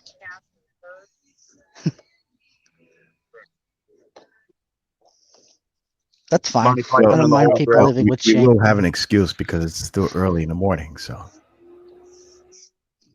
I mean, it's Monty Python and the Holy Grail. I've only seen it once. I thought it was somewhat funny. Didn't like it all. classic, man. My gosh. Yeah. I love British humor, but yeah, it wasn't that good. It was fantastic. I'll pray for you, Tog. Do what you must. I have already won. One of the best scenes in the whole movie, too. I think my favorite's when the stupid black knight guy, and he tis but a scratch, tis but a scratch. And then the Frenchman, Night of Neat. the doorkeeper, the French guy. That was pretty Now, funny. where I shall tell you a second time. Funny! Yeah. Like I said, it wasn't good. It was That's fantastic. amazing. The communist peasants. So, what do you guys think? Do you think this is really the end of movie theaters? I hope so. You hope, hope so. What are you not. talking about? Movie theaters are an antiquated business model. No. Yes. I No. like big screens, and I cannot lie. High Can't get rid of the definition. movie theater experience, man. It's crazy. Can't do that. That's unfair. Yes, Yeah. the wonderful movie theater experience of getting gum stuck on my shoes, spilled drinks, and people Well, fucking in the back of the That's a theater. small price to pay, man. That I'm willing to pay every. going to I don't shitty care about paying movie that price. theaters. I tell you that right now. That's all I why gotta do I say. want to pay $20 to go see a movie when I can just download it or stream it for free at my house? Because it's the same reason you would go to a fancy restaurant and pay extra money over there for the same type of food and the same amount of food you can get elsewhere. It's because of the experience. They also cook better at the restaurant than I do. Yeah. They don't cook. Movie They theater, don't you make better get popcorn bigger than I do. screen. Plus some movie theaters have like fucking bars inside of them and like Movie arcade theater, lounges. movie theater, you get a bigger screen, great sound system. I I have a mean, good sense. And besides, you have to go to the movie if you're going to the movie theater at regular fucking view times like some pleb, then you're just an idiot. Everyone needs to go to if you're gonna go to the movies, go early in the morning. There Isn't ain't there gonna like be an nobody there I'll ever. go anytime, really. isn't there like an issue about movie theaters and a monopoly as well as them ripping off the people who make the movies? Well, generally, movie theaters don't see much profit from screening films until the third or fourth week of a release. Usually, the studio keeps about 90% of the revenue on the first week. Yeah. Then it goes down to like 80 on the second, and then third and fourth week is when the revenues become equitable. So really, if you want to keep a movie theater in business, you go see a movie on the fourth or fifth week of release. Yeah. And it also, what's it called? Well, you keep it going. Seems like they heavily rely on people buying first them week. snacks. Well, yeah. See, the convenience stores they need it because that's where the theater makes their money because they're not getting paid to show the movie. Yeah, They get paid to sell you food, like legit, and host. They're pretty much just paid to host you. yeah. That's all their job is. Yeah. It's what gets the. And theater. if you don't, I think if you don't buy concessions, like if you don't get the things, you're a piece of crap because you're not supporting your theater, because you're just giving your money to Hollywood. Yeah, I like how people just like you just hear these stories online about how people sneak in food into movie theaters through jackets and shoes and whatnot. People do that, dude. You can bring in a Yeah. blanket into the movie theater because of I did that they once. have loungers now. Yeah. I totally bring my own food into the movie theater. Of course, I don't go to the movie theaters in town anymore because the one theater you go to, you're probably going to get shot, and the other one, you're probably going to sit on a needle.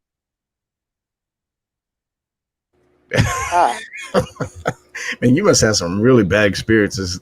Nothing but bad experiences going to the theater. I hate movie theaters. Usually when I go, I usually if it's like not bad, I usually get empty like seats, and I can always go Yeah, me with like my wife, and then like it's always like the perfect atmosphere. Like every time I go to the theaters, it's usually like just for me. I'm like, yeah, Yeah, this man. is my place. Like I'm king here. This is my throne, and I get the best seats in the house and all Exactly. that. Yep. Doesn't it sometimes feel like the Yep. movie theater? Doesn't it sometimes feel like before- the movie theater is bigger on the inside than it is on the outside? Hell yeah. Well, back before widescreen high def TVs became the norm, like I was definitely a theater rat. I mean, my brother, my buddies, and I would always be going to see movies every weekend. But once you could get a reasonably good quality at home with a comparable sound system, I just don't see the reason to go anymore.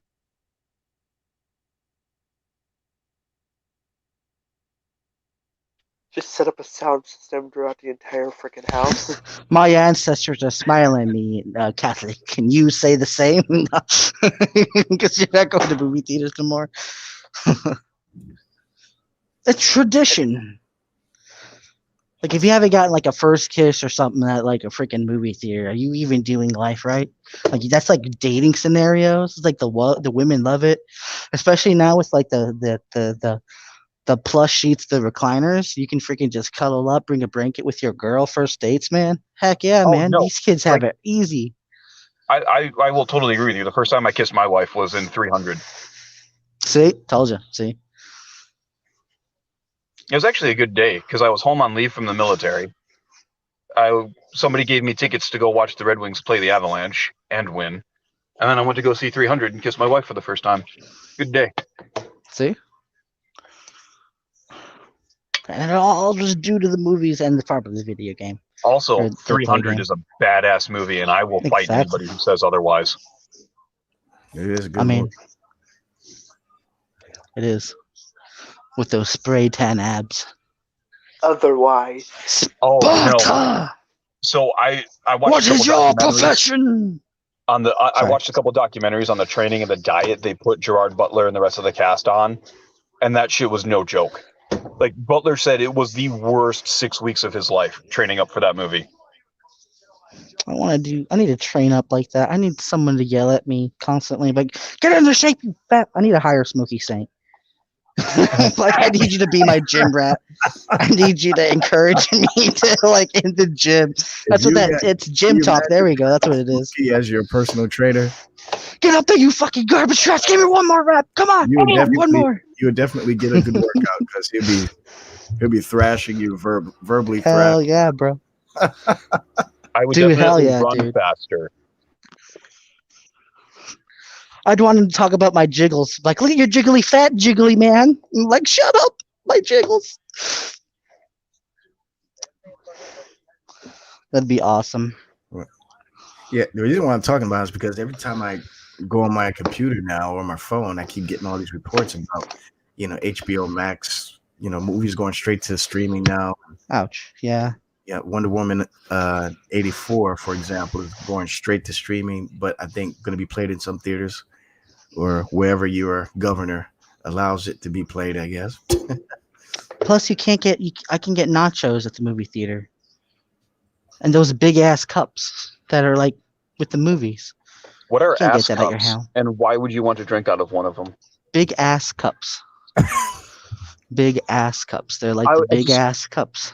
I always thought it was funny when people use ass as an adjective. Like oh yeah, I had this big ass sandwich. I was like, what the hell is an ass sandwich, and why would you want one? Have you never eaten ass before, my man? Why would you want to eat a donkey? That's some It's stringy quite stubborn. There.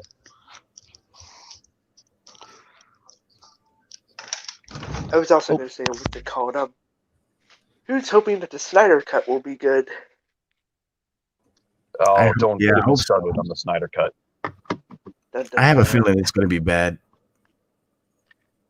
Zack Snyder is only good when he works right off of a pre-prepped script. But if he has to actually write a script, or he doesn't have a comic book that's paneled it all out for him, it's like putting 20. I don't know if you've ever heard of the YouTube channel Belated Media. Nope. No. But basically, he has a metaphor for Zack Snyder movies where he will invite you over to his house, show you some kind of stupid slideshow, dope you so you start seeing all these fun colors, and then while you're sitting there convulsing and frothing at the mouth, he steals $20 out of your wallet. Dang, that's bad. That's a Zack Snyder film. Now, like I say, when he's got something to work with, like 300 or Watchmen. Hey, Math Pig. I didn't see him step by. Sorry. Oh yeah, the Watchmen. On point. Like Zack Snyder adapts comic books like none other. But when he takes material and tries to adapt it into an original story, not so good, man. Not so good. Yeah, everybody. Yeah, well, a lot of these people thinking that the Snyder Cut will probably be good. It's like, I mean, we've seen the last few movies he's made. You really think the next one's going to be good? Have you seen Sucker Punch? Oh no. I heard that was a good movie. It's not. It's not? Okay. It's not. I was kind of curious to see it. Although it is kind of fun to see Oscar Isaac before anybody knew who he was. Speaking of Oscar Isaac, there's a rumor. I think it's actually been greenlighted that he might end up playing Solid Snake. I think he's too young. What? You're talking about Sucker Punch, the one with the girl, and she's in the insane asylum? Yes, the girls in the lingerie doing war scenes.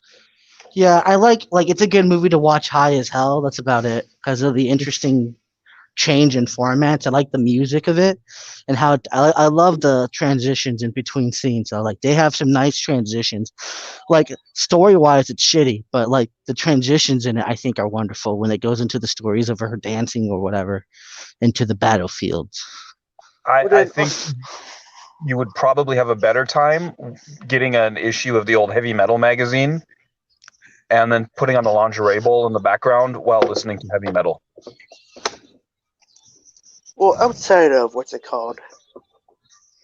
Snyder Cut, all the other DC stuff they're planning on doing with Suicide Squad, of course the Wonder Woman one they did, but also Black Adam and a couple other things. What do you think of that stuff? Meh. Oh, and a plan for them to bring back what's it called? Yeah, Michael yeah. Keaton as an old Batman. I kind of like. Ooh. So if you're gonna do Michael Keaton and like adapt to The Dark Knight Returns, I could deal with that, or even Batman Beyond. Well, actually, that's actually Yeah, one of the Batman planned Beyond would be scripts. Well, wonderful. actually, that's actually one of the planned scripts they have. Is what's it called? Nobody's sure if they're going to greenlight it, but it's one of the planned scripts that they want to do a Batman Beyond movie in the same universe as the Michael Keaton Batman in the future, with Michael Keaton playing the old Bruce Wayne and somebody else playing, of course, Terry McGinnis. I actually think I liked the Batman Beyond premise and execution much better than I liked. The hell was it? Frank Miller's Dark Knight Returns and Dark Knight Strikes Yeah. Again. Like, they were Even both with excellent books, but I liked the way Bruce went out better in Batman Beyond. yeah, it is. But also, what's it called? Batman Beyond originally was like similar to the issue with the Robin, how they kept on having the title of Batman and Robin for BTAS. What it Right. was is of course, the executives wanted to market towards children more or the younger demographic, so they wanted a teenage Batman show. It's like Batman as a teenager. So what the creators of this universe did was take a spin on it and say, okay, we'll do that, but it isn't going to be Bruce Wayne. It's going to be a new Batman. Hence, we got Batman Beyond. And that works for me. The DCAU is by far I mean, the best. Batman Beyond. The DCAU uh, is by far the best adaptation of all these comic book characters. I mean, it makes sense of a patching of a torch. They're kind of doing it with Spider-Man with Miles. That whole passing of the torch, where hey, it's time to give up, and now there's a new character. It seems to be something they've been doing since for like a long time It was with the actually reboots and all that. well, DC's done I was that trying to longer make and has done it much better. In fact, good. what's it called? Even with the idea of different actors for these characters in BTAS, they actually did a reference to that with the Grey Ghost being voiced by Adam West, in a sense, passing on the mantle towards the next person voicing Batman, aka the BTAS Batman. So I will say this: DC has been pretty bad when it comes to its movie adaptations. Aside from the classic Batman films, a couple of the classic Superman films, and obviously Christopher Nolan's Dark Knight trilogy, most DC films are pretty forgettable. Where DC really hits it out of the park, though, is with its other media releases, notably the Batman Arkham Asylum games, all of its The animated series. animations, Yes. In aside fact, they're from a so select good few at like it. DC Girls and Teen Titans Go. Ugh. Well, they're so good at it, though. Like they're actually seriously considering stopping comics altogether and developing all their titles through games and shows instead of movies and comics Okay, now. that would actually be interesting. I mean, you could probably do like web comics or some kind of tie-in like that. Well, actually, they are moving. They are moving to more of a webcomic style now. They're I mean, going back everything to the is. physical copy now. I mean, the Fact, physical that's distribution model for comics is like completely outdated. Just like my yeah. buddy and I were talking about. I don't want to buy comics unless I can buy the originals from the beginning all the way to the end, and I hate that you can't do that. I want to So start from the beginning all the way to the end. I just want to buy it all in one big collection. Evil bastards. I Well, yeah, enjoy graphic novels where they'll take an entire story arc from a title and then bind it all together into a single volume. Like you oh, take that the stuff. Bruce Wayne murderer story arc or the Batman No Man's Land from DC. Doomsday They take Clock. they take Nightwing, Detective Comics, Batman, Robin, and Birds of Prey, and they put them all in chronological order and then run you through the whole storyline of from the murder of Vesper Fairchild all the way to the resolution on that arc. Yeah. Those are the comics I enjoy reading. Also, what's it called? The whole going digital. They actually did that with what is apparently supposed to be a tie-in to the DCAU. However, the Watchtower database would argue against that. But Batman: The Adventures Continue comic books that were digital copies, and hence the reason that the Watchtower database doesn't like it is because uh, it breaks continuity quite a few times. You do definitely need a continuity manager. Yeah. Like one thing that I think Lucasfilm got right prior to being sold to Disney is when the expanded universe was at its biggest, they actually had a continuity manager whose job it was. Well, the one thing he had to do was put all the old stuff in the right context and time frame and decide whether or not it was canonical or not. But then people would consult him while doing story treatments to make sure that it fit in the right place and it didn't contradict any of the established continuity. Star Trek was infamous for its expanded materials contradicting the hell out of its series. Oh yeah. With the DCAU back when it was being made, around the time of Justice League. Before that, they didn't really try to keep a continuity. Though they did have a timeline, they didn't try to keep a continuity for all this stuff. However, they didn't have any that mostly broke it either. And around the time of the Justice League series, it's like, hey, this continuity thing is pretty cool. Let's actually start tying things in together. Hence, oh, Lex Luthor got shot by Brainiac. Well, those were actually nanites. Yeah, things like that. Like there's the whole, no one's ever really gone trope and things like that. That Yeah. They straight up resurrected Darkseid. yeah, well, they just neatly resolved all of that, and then they just undid it because rather than come up with new villains, it's easier to recycle old ones. Batman Beyond did it good on the new villains. Well, I mean, you got to think carefully too before just killing off an iconic villain like True. Joker, for example. Like you can't really kill Joker, not really, unless you plan on killing Batman and ending a series. You can't kill Joker. Yeah. But like you could easily kill off somebody like Bane or jumping over to Spider-Man. Like you could probably off what is it, Sabretooth. Oh, you think you can kill me off? I'm the one who outsmarted Batman and broke his back. You can Or totally kill Joker. Things can be easily replaced. It's all about how you do it. Who's the replacement? You can't just take something. You have to. If you're gonna kill Joker, you have to replace Joker. It's that easy. And well, that there's the won't be too Batman easy Who to do. Laughs. True, the Batman who laughed, who we still haven't got a appearance from in those comic books. They made the figures, just put them in a comic. Oh no, he was in Dark Knight, or he was in No, I'm making a Wait, reference who are you to talking about? the Batman: The Adventures Continue. the Batman Who Laughs.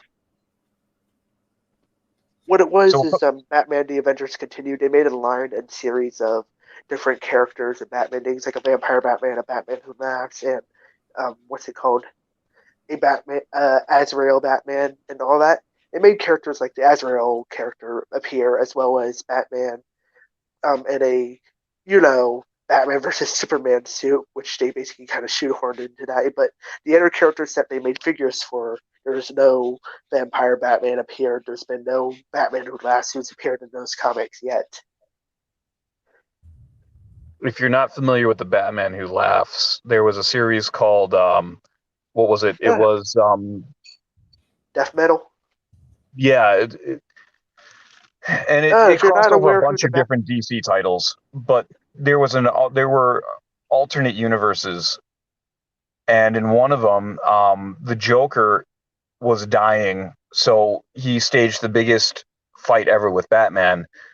Batman ends up killing him and getting infected with Joker toxins when Joker dies, and then becomes the Joker with all the drive and intelligence that Bruce Wayne has, with the bizarre insanity of the Joker, and became damn near unstoppable. You want to talk about what you're talking about right there? Has anybody been following what's going on in DCAU right now? What the, you know, Batman Who Laughs is currently doing? No, I generally don't pay attention to comics Well, unless he's currently fighting basically a god that's far more powerful than somebody like Darkseid or the New Gods, aka the character that is basically now the one attributed to creating all the multiverse. it's not Barbatos, is it? No, it's Perpetua. Yeah, I'm so far behind on my DC reading. Yeah, he basically got the power of the Speed Isn't that the Force. name But Cerberus was basically, saying earlier? That Barbatos no, about the god thing, or is no, that a different one? he's saying Barbaro. Barbatos is Oh, a okay. character made up from the comics. But Huh, interesting. I wonder if there's any basically to run down correlation. what happened with the Batman Who Laughs, his mind was transferred to a copy of a Dr. Manhattan body. He was given the powers of the Speed Force, Crisis Energy, and Anti-Crisis Energy. See, this is where I rapidly lose interest in the overall going ons of the DC universe. I enjoy Batman the most when he's basically film noir on comic. True. Like those are the best titles ever. When you start getting into like, yeah, it's cool and it's epic, bro, so freaking awesome, but at the same time, like how much of that can you live through really without being permanently scarred? True. But basically what they're trying to do now in the comics is that in the actual state of DC, they're cutting out like a whole bunch of comics and whatnot and planning for the new series, I think DC Future State. So what they're doing in the comics is basically kind of wrapping up everything, all the different continuities, the New 52, the Crisis, all the crises and all that. Again, huh? Death metal, DC does basically a this like wrap up of all of it. every 7 years or so. Well, even then, they're even wrapping up like the Crisis ideas and what happened with all of them. Yeah, they're I definitely. have no idea what you guys are talking about, you nerds or geeks. I don't know which one is it. Is it nerds or geeks? You geeks? Nerds tend to be more scholarly. Geeks tend to be more hobby oriented. Geeks are like more electronical, I thought too. So that's not appropriate too. Or is it? I don't know. Fudge. You bookworms? There you go. That's safe. Actually, Off heads. nerd shirts. I mean, and yes, it can kind of break your mind with these things, especially with the robotic dinosaur having Bruce Wayne's mind transferred into it, creating Bat Dinosaur or Yeah, a Bat Darkseid. miss me with that. Yeah.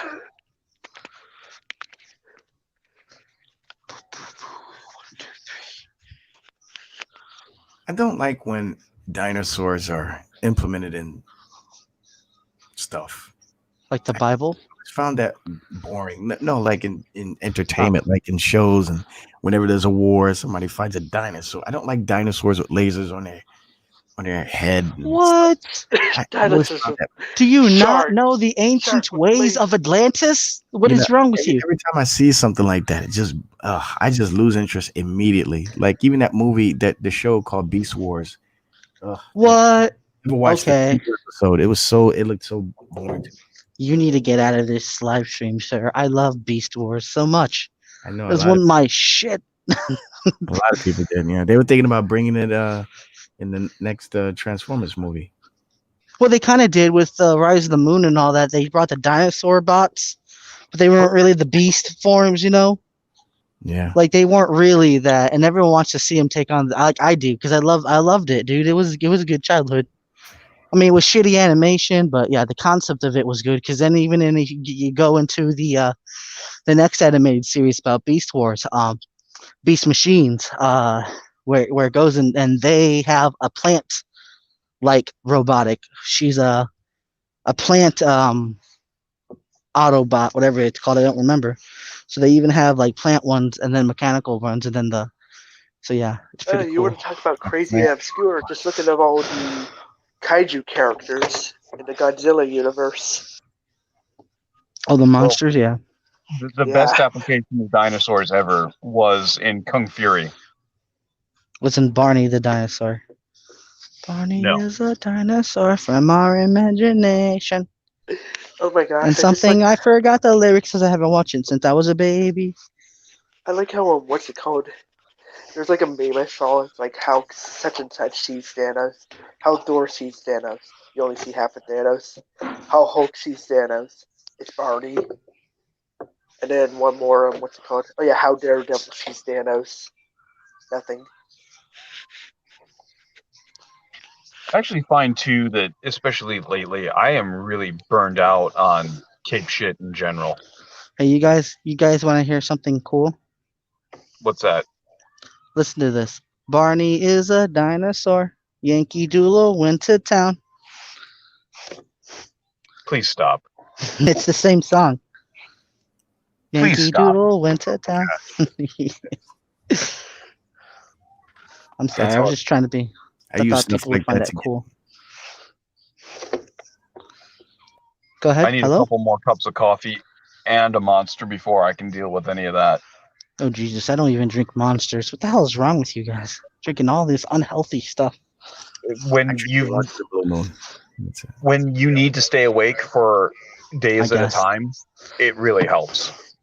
You know, there's this thing called sleep that comes very handy. There's I know this I'm rare thing- to it, but Monster drink does work. Sleep's overrated. did you know there this, is no sleep when you're downrange. Oh, there's sleep. this I know under the table way of sleeping, but you guys got to keep this on the down. It's called sleeping at work. Can you imagine getting paid to sleep at work? Well, active duty military, you're pretty much paid all the time.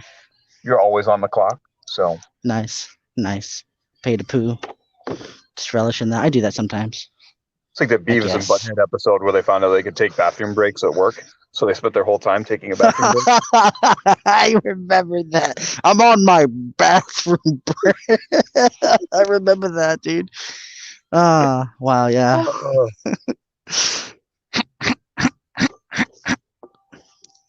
Like Beavis. When I was go somewhere. when I was a young private first class and training, we had a new drill sergeant join us. His name was Drill Sergeant Beavis. Yeah, I kid you not. So he stands up in front of our platoon and he says, "You pay attention because I'm only going to do this once." He pulls his ACU top up over his head and says, "I am Corn Julio." I need picata for my bungo. And then he said, "If any of you bring this up again, I will PT the shit out of you until you die." Oh, it's gold. Yeah, that was pretty funny. Fortunately, we were graduating and moving on to our new duty stations only like a week or two afterwards, so it wasn't really an issue. That is good, yeah. Well, it's funny. When I was in the Army, I did find a couple names that were pretty funny or odd. There was one guy from the oncoming cycle of privates. His last name was Fag with 2 G. Yeah. I said, wait, is that a joke? Maybe the drill sergeant must have gave him made it a badge for him. My favorite's Gaylord. Hello, Gaylord. Yes. Yeah. We had a dude whose name was Pitts. He got a lot of grief. Oh man.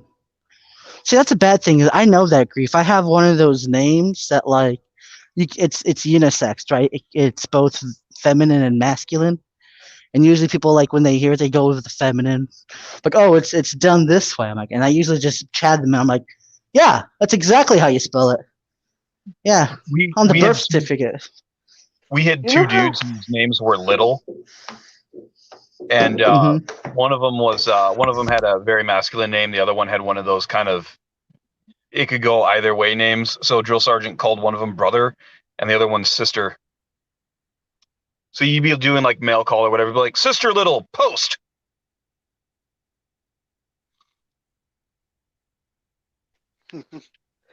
What's it called? You know how like what's it called? Flies are attracted to not flies. Moths are attracted to light, right? Yes. Well, it seems like cats are attracted to heaters. Just like we have the heater on and all the cats are around it. Cats are heat magnets. They are strange animals.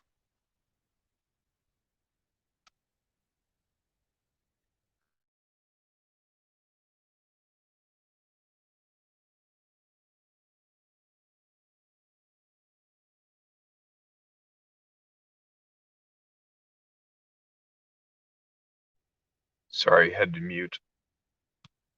Had some background noise. I'm sure you guys didn't want to hear any of that. I do because I get curious. Are you bi-curious? I dabble in curiosity. You know what they say about curiosity? It's how you kill cats. It is. Which I always thought maybe it's allude to like people experimenting on cats back in the day because they were curious and so they used to use them as test animals, but I didn't know it was like just a saying. I mean, maybe. I haven't had a cat in a long time, though. I'm, unfamiliar with most of their mannerisms now. Asshole. One Loving all sitting, sometimes, but one all asshole. sitting on top of the heater, putting its legs near where the heat comes out. So, you know how they will like dance on your chest when they want you to wake up and feed them? Yeah. Like they'll kind of knead your chest or your face with their paws. My cats learned very quickly that if they didn't want to be thrown into the hallway, they weren't going to do that. Dude, I like eat my cat everywhere all the time and he never stops. Like I could like probably toss him down 3 floors of stairs and he would still come back to me. I'll try to love him. Like this cat won't leave me alone. And that's why I love You him. want to know something that's annoying? Trying to keep the cats out of the kitchen, and then somebody keeps on trying to feed them inside the kitchen. It's like, you do realize I'm trying to keep the cats out of here so they don't constantly get on the counters and eat everybody's food, right? What you got to do is you take a Scotch tape and you run it from their tip of their nose all the way down their back to the end of their tail, and they'll walk around like they're trying to get under something really small, and it's funny. It is really funny. In fact, it's so funny that it actually disproves the maxim cats always land on their feet. Wait, what happens? You put the tape from their what? From their nose to their tail, and then they'll like slink around like they're trying to get under something really short or really low. Just don't let them go down the stairs, because then you will find out that cats don't always land on their feet. Well, yeah, you do the same thing like if you put tape around their paws. That has to do with their sensory stuff. Like the same things like with their wrist. If you cut a cat's whiskers, they'll walk funny because they pretty much judge their everything by like their whiskers. We were not good kids in middle school. I'll just put it that way. My cousin and I were not good children. My father-in-law used to take frogs and stick fire rockets up their asses and then blow them up. My wife caught my kids trying to burn ants with a magnifying glass not too long ago. It's like, oh, they've already started.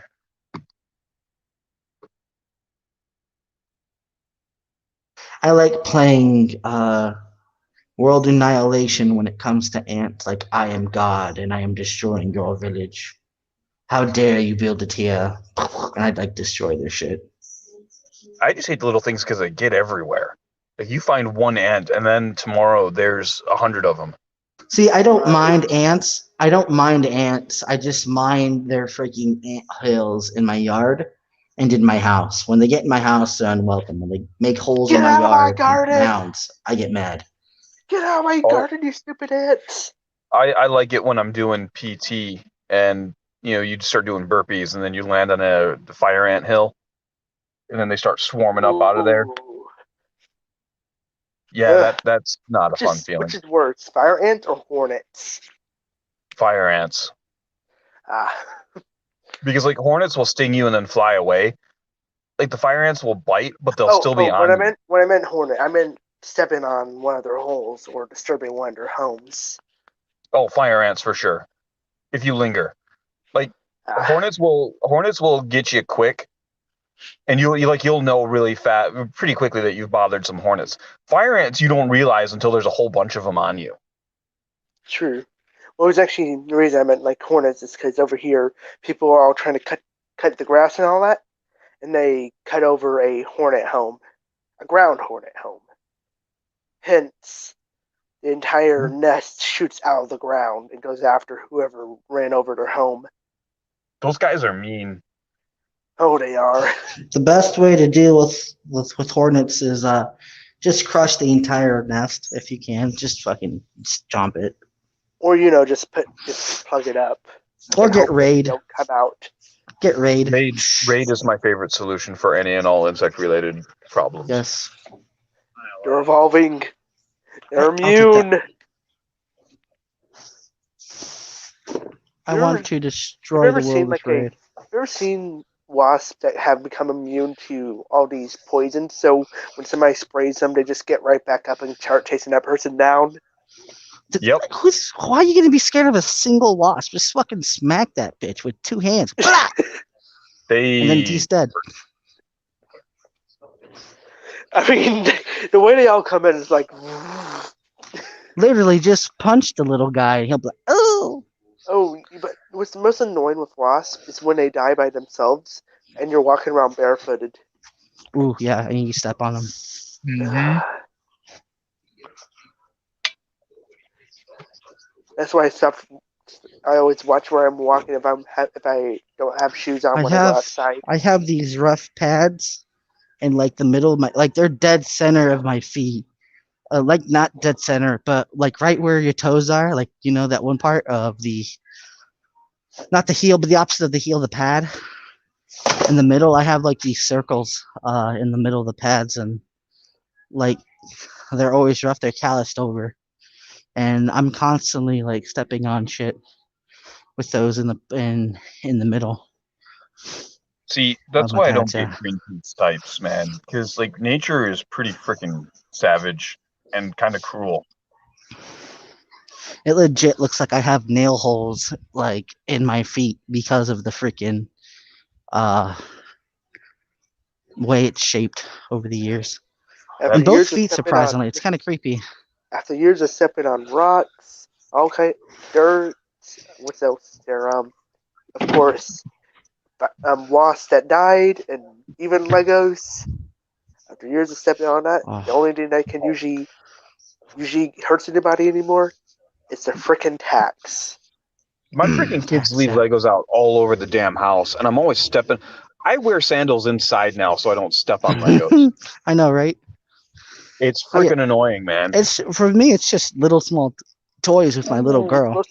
The most painful one was it was like a tack, and normal. Whoa. What was that?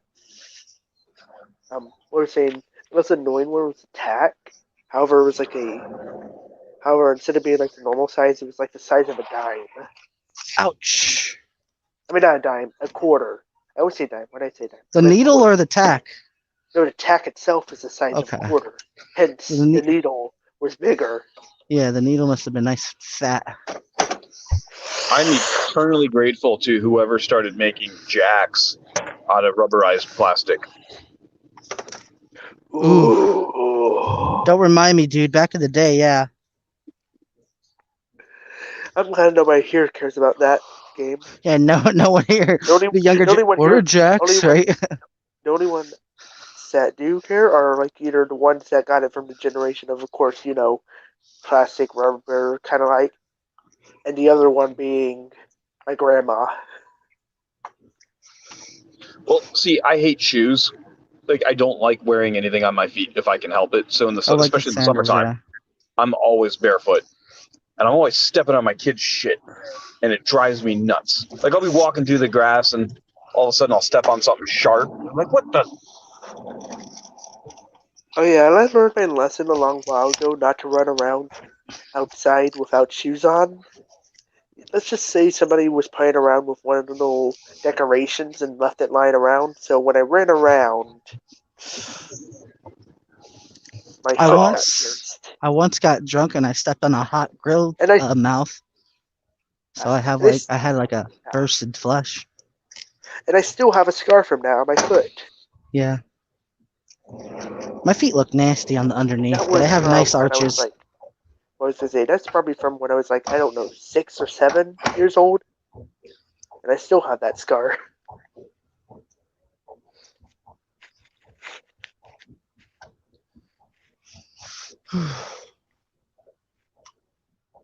I have a lot of scars on my body, actually.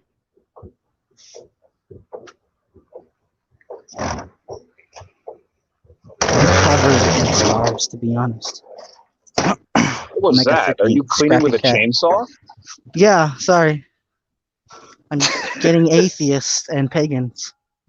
I'm sending them to God so he can sort them out. That's how I know, like, I'm starting to get older. Because yesterday, my boss and I were talking, and we were discussing the comparative merits of various chainsaws. And like, I kind of had this moment. Like, you ever have this moment where you stop and look at yourself, and you're like, "What am I doing?" And it was one of those moments. Yeah, I hate those. It's like, when did I get old?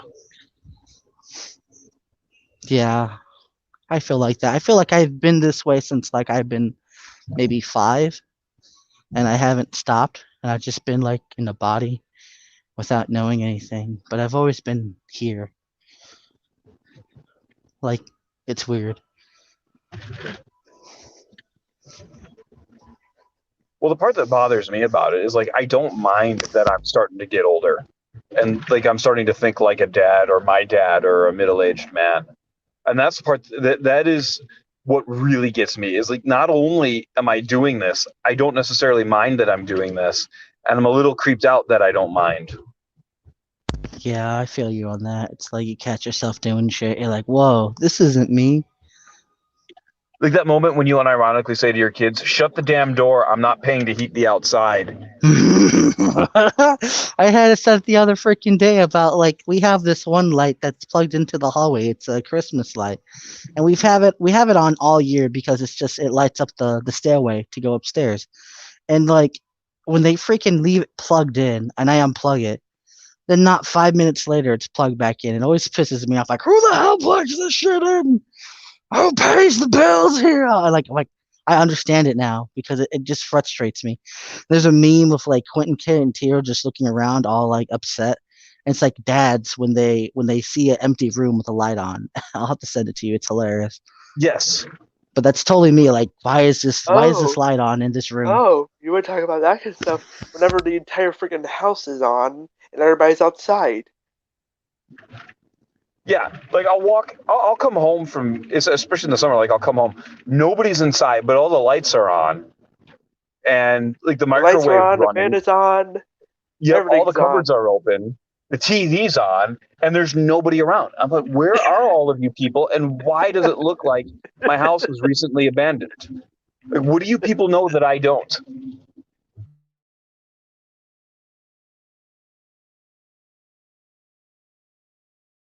Yeah, basically. Not only that, it's like not only are the lights, ceiling fan lights on, but also the lamp lights are on as well, and then the radio's on, and then the fan's on. All of it's on. Everything. Well, I typically leave the ceiling fans on no matter what, just because the house gets pretty stuffy Oh, if when I I meant don't. ceiling fans, I meant like the lights of those the lights of Oh those yeah, fans. no, those are the worst lights ever. Unless it's like recessed lighting, I hate overhead lights. Like just a single light source in the room is one of the cringiest ways to do lighting ever. I hate that. Yeah, like I don't think I don't like about lights in the room is when the glare gets on the TV. That's it. Yes. That's the only thing I hate about lights is when they make the TV glare and I can't really see my TV show and my game and I get angry. And I'm like, turn off the light. I live in darkness. Cave dweller. When somebody starts opening up all the windows during the summer. Oh, dude, heck no. Like I live ghetto. I have like not. I don't even have curtains, dude. I put blankets. It's could be good. I put blankets in my windows. I don't even buy curtains. Like I just straight up legit put blankets up there because I know light's not coming past that, and then it's dark forever in my house, and no one ever looks in. It's over here. I mean, that keeps it cooler in the summer. I just don't like light entering my house. I don't like sunlight. I like it dark. Do you See, I would prefer rather. when it's like cooler outside than it is inside, or it's hotter? It's hotter inside than it is outside. Yeah, those are the worst. It's like how? Technically, it's cold, and I still sometimes turn on my air conditioner in my room. And I'm like, I should really take this out or cover it up because it's winter now. I'm like, I'm still running my air conditioning. Like I have my air condition, like a room air conditioner, and then I still have like my heater on. So I'm seriously gonna be fucked this year for my electricity. Well, that's what I like about one of our local hobby shops. The owner likes things cold, so he doesn't run the heat in the winter very much, and then he cranks the AC in the summertime. So no matter when you go there, it's always pretty cool and refreshing.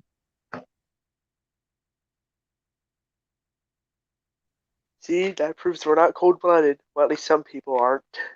Oh, I'm definitely not cold-blooded. As for the other people, yeah, they're probably actually. It was actually funny. I was at a pre-release event, and one of the patrons there, we're sitting there playing our stupid nerd game. One of the patrons is like, "Hey man, could you like turn the heat up a little bit?" He's like, "Nope, I'm a cheap bastard. I don't turn the heat on in the winter."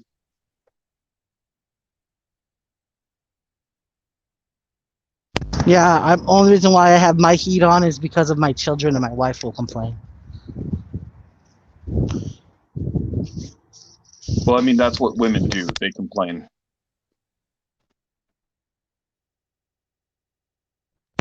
Could you imagine if they got paid to do that? My God.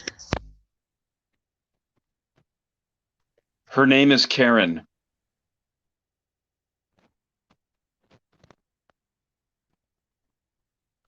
And she wants to speak to the manager. Dun, dun, dun. Jesus, that's crazy. I do not want to speak to Karen. I wonder if Karen is good in bed, though. And I know I'm speaking fleshly here, and forgive me, but as a single man, would a Karen be like the optimal type of dating? Because she gets shit done, and she's authoritative. So you know, whenever they get your order wrong at McDonald's, she'll go in there. She'll set them straight. You don't have to. I don't know about all that. All I know is that Big Mama Sarge is pretty good in bed, and that's enough for me. That's enough for me, right? That's enough. I never. That's that one verse. Never ask for too much or too little, but just enough. Yep. Yeah. Sometimes she's more than enough.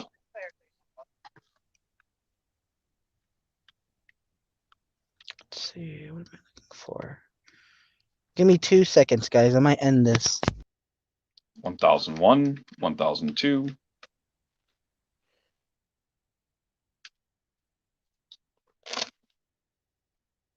What is her name?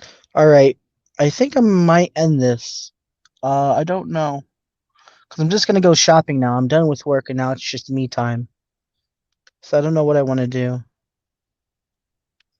Yeah. You were working this whole time? Yeah, I was working. Look, this is my mom's car. Technically, Oh, it's yeah. a new, what is this car called? Chevy Spark? Chevy Spark. It's a 2001. It's pretty, not a bad car. It's a very nice hair. I'm showing the inside, retard. Let me show the outside. That'll make sense. This little PT Don't thing. show the registration plate, my dude. Oh, it's okay. It's not my car. If people want to find me, they can find me. What are they gonna do? Kill me? I asked for that. Please come kill me. I'll give you my address. Fucking give you the gun and bullet too. That's selfish. That's selfish, yeah. But Come at me, see, Joe. if they have to kill me, they have to kill my family first and make me watch. Because they have to give me that satisfaction. I have to know that my family's taken care of first. And then I can go. Clean conscious. But then, see, the bitch of it, they really want to hurt. Then they just leave me alive. Because then they'd already taken everything from me, and I have nothing left. That wife's like, who says they're getting in the fucking house? Yep. Yep. Yeah, they gotta get to the wife first. She's like my bodyguard. She's skinny me. I'm fat her, she's skinny me. And that's how it is. I gotta say, the whole Christian thing about like not having your wife work is stupid. Every man should work with his wife. It is the best thing ever, dude. I swear. For me, like I don't know. I guess it depends on your relationship, but I cannot stand not being around my wife. No way could I do either of my jobs around my wife. I'm sorry. I probably could. I'm probably not in the military sense. That probably might be difficult because I'd be afraid for her, and I'd be too yelling at her too much. You need to do this right. I mean, I do that anyway at work, right? I do that anyway. Well, I mean, Like the other day, I got in an argument about her. What was it about? Wiping desk down. Like she was spraying the spray on the surface. I'm like, don't spray it on the surface. I'm like, you have to spray it on the rag, then the surface, because you could stain the surface. She's all looking at me like an asshole because I'm explaining it to her. Go ahead. Sorry. Well, I was just saying, it's not only that I would be worried about her well-being, but the military being pretty hierarchical. It just having to switch hats like that constantly in the relationship doesn't give me a good frame of reference for how to deal with her. The lines get too blurry, and yeah, just no. Like if she was in a completely different unit than me or worked for a different department, I mean that might be one thing, but I couldn't partner up with her on a call, or I wouldn't want her in the same company as me. Oh yeah, I can see that. Like I would like if it came down to like with law enforcement, yeah, probably the same way. I wouldn't want to put it in the same thing. In fact, I'd fucking tell her to stay in the car all the time. I got this. Call back up. Because I know if I get hurt, she'll shoot him in the head. Your partner is your backup, my dude. That's what I'm saying. Though she'll shoot like call backup for her if she needs backup. My backup's backup. And then the backups. I'll have a dog. I'll carry a monkey in the trunk. Emergency monkey in the trunk. Do you remember that trunk monkey commercial? Yeah, that's what I'm thinking of. Yeah. The trunk monkey, yeah. The cop comes out, boom, trunk monkey. No. It's exactly what I was thinking of, actually. Now I'm going to go have to look those up. Yeah, sounds good times.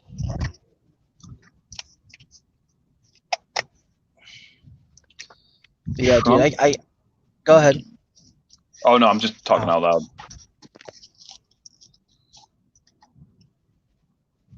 But like, there was another thing. Like someone said, I can't remember who it was, but they were talking about how it's unfair for the wife if she has to work and then go home and do all the housework. And I'm thinking to myself, what a fucking asshole are you? Like, why don't you fucking help out your wife out at your house? Like, why does your wife always have to do all the work if you're both working equally? Like, what's wrong with your lazy ass? Because you work hard, and if she's working hard, you can't fucking clean up your own house. Like, fuck. Yeah, that I don't know what kind of scumbag thinks like that, man. That's terrible. I once heard a woman say sex starts in the kitchen, and it's like, okay. She said, well, I'm not meaning that in a freaky way. I'm talking about when the husband chooses to help out around the house, even if the woman is not working, but she's around the house all the time. If he, helps her out, she really, really appreciates that kind of thing. And she Too bad could you don't. explain it better, but the way she explained it, it made a lot of sense. Too bad you don't help me at my job.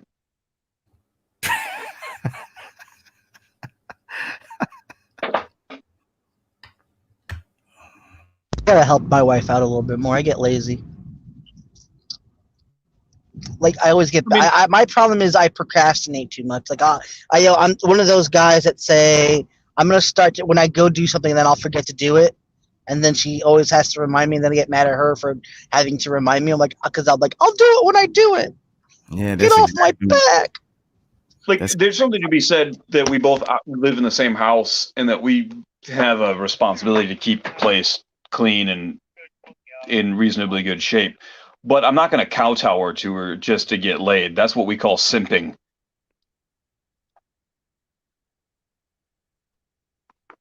Well, the way she explained it was in terms of having a different, a improvement in the relationship. So I don't think it was always about. I don't think it was generally The best, yeah. about sex, but just about having a, good relationship, doing things to maintain Good favors. good favors and avoid arguing with each other, and Oh yeah, the best thing to do is do something for your wife that she doesn't even ask you to do it. Like the garbage. If you do some shit like before you notice, and you're like, yo, I'm gonna do this before she tells me, and then like, but of course I'm gonna do it. That's the best part. Sometimes I'll do shit, right? And then my wife's like, you did it without telling me. Like, well, fucking of course it needed to get done. I just happened to be here and like it needed to get done. Why do you act like? And I say that like you always yell at me for not doing the things, but when I do them, you're never around to see that. And it's always I never do this around the house, but when I do it, you're never there to see it. Hey, she coming to thank you, and you starting an argument with her. Yeah. You said, shut up, bro. What are you thanking me for? It needed to be. Essentially, yeah. That's like, damn. Like what? My favorite's when the trash can's too heavy. Oh, when she's trying to change Yeah, when she needs to pull it together, and I'm like, oh, it's waiting for you. And I'm like, okay, I'll do it. And then it's usually later, and then she's like, I took it out myself. Like I thought you said it was too heavy. Yeah. It's like, Yep. My wife does the same exact thing to me. She says it was. She says it was, and she ended up hurting herself. I think she just gets impatient. Like I'll do it eventually. Just got to give me that time process of man doing stuff that's more important than taking out garbage, which is so weird. Yeah, the words that usually going on around my house is like, yeah, I'll get to it as soon as I find a safe spot on my game here. Be right there. Or the next time, when I'm having conversations with people, I'll do it right after, and then I'll forget. I hate it when I naturally forget. I got too many kids to video when anybody else is awake. I have to stay up after everybody else does if I want to. I want to get any gaming time in. I usually only game with one friend, and it's very very hard to connect because he works during the day, and we work at night. So we barely ever get to play.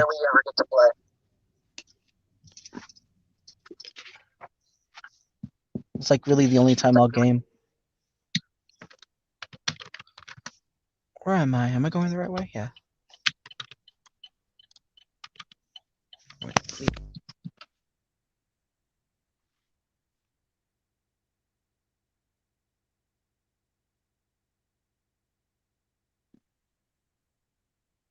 I gotta wash my walls here soon in my apartment because the kids keep making it a mess with their painting stuff, like in the bathroom. They paint and they keep splashing their paint colors all along the wall, and it's finally dripping down the side. I'm like, man, I have to clean this up, and I just haven't found the time to clean it. That's another thing, is I have to get good scheduling. We used to have it like when we first moved in, because we only had like one or two accounts, and they were well paid accounts. We didn't have to worry about anything. But now that we have more, it's just more or less finding like the in time and planning and scheduling in between kids, because you try to clean the house when the kids are around, and it just somehow gets it messier because you send them upstairs. and then they make the rooms a mess. So you send them back downstairs to clean up the rooms, and then they make downstairs a mess again. And it's like, what the heck? Can I just have this place cleaned for 5 seconds? That's why a word of advice is to always rent a place.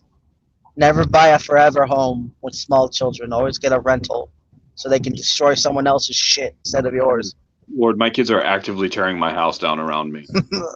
Yeah, I'm waiting. My kids are at least older. Like when my little girl gets about maybe 8 or 9, I'll move from this place because then they'll be old enough to not break the fucking house down, hopefully.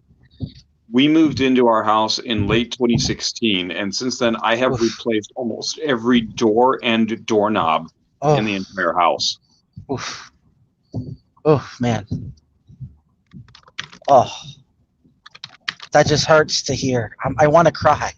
I understand that kids don't understand property. You know, they don't get the value of it. And it's something that I kind of learned when I was little, because I didn't realize it either, because I was always tearing up walls and stuff. And then one day it hit me, bam, we have to pay for this stuff. And I'm like, oh, what have I done? And ever since then, it's been like I've respected property a little bit more. And it's like, wow. Well, I've tried to instill on them that if you want to continue drinking root beer and having new games to play, you will not damage the house. But unfortunately, my wife keeps buying them root beer. And they play on my Steam account anyway, so. Yep, I hate that, man. My kids are overspoiled. They got grandma and grandpas, love on them, always buying them crap. I didn't want them getting anything this year for Christmas, right? I just wanted them to be humble, not really get anything. And they're getting already 20 plus things, and they're only 2 kids. I'm like, these 2 kids don't need these many gifts. I understand that they're loved, but they don't need the materialism to know that they're loved.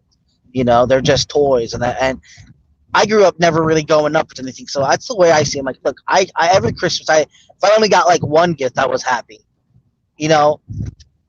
But they're getting an excessive amount of what I could ever get, and I don't mind the abundance, and I'm thankful for God that they get to experience that. But I don't think they deserve that, you know, in a sense, when they're snot noses, you know. They really don't deserve it. We need to go back to the whole oranges and gold coins.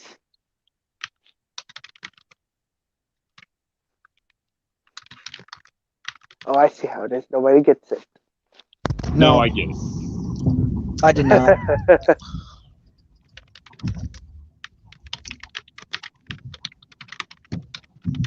I hope Hollywood Park's open today. We can take the kids out. That bike is for sale. And also babe, you want to own a limousine? Where the hell are we gonna park it? I don't we'll park it somewhere. It's a limousine. We can own a limousine, and then I can drive you in style. I just love that response. Where the hell are we going to park it? We'll park it wherever. It's a limousine.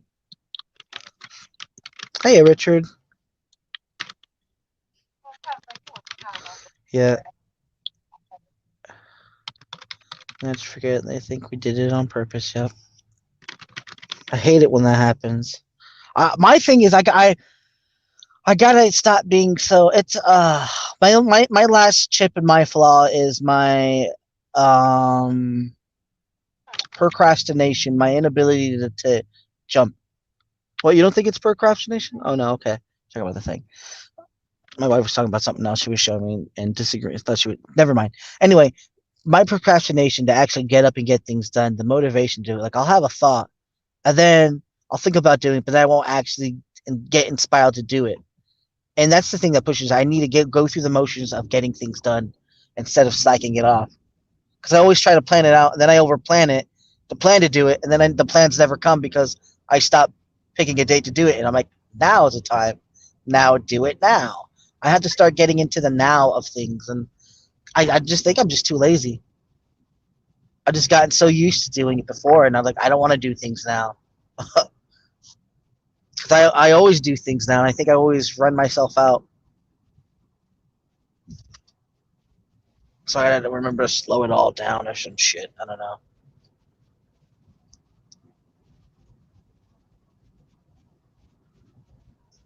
Now hiring. Yay.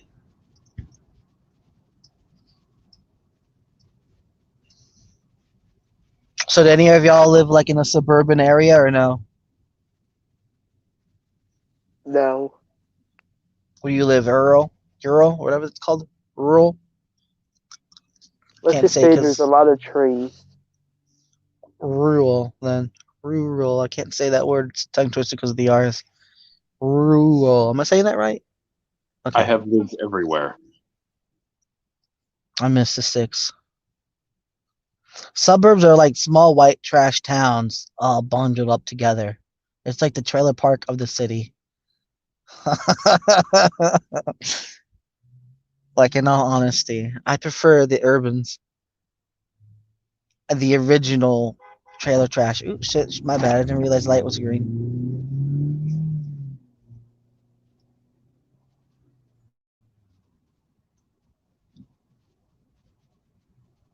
Freaking looking over here.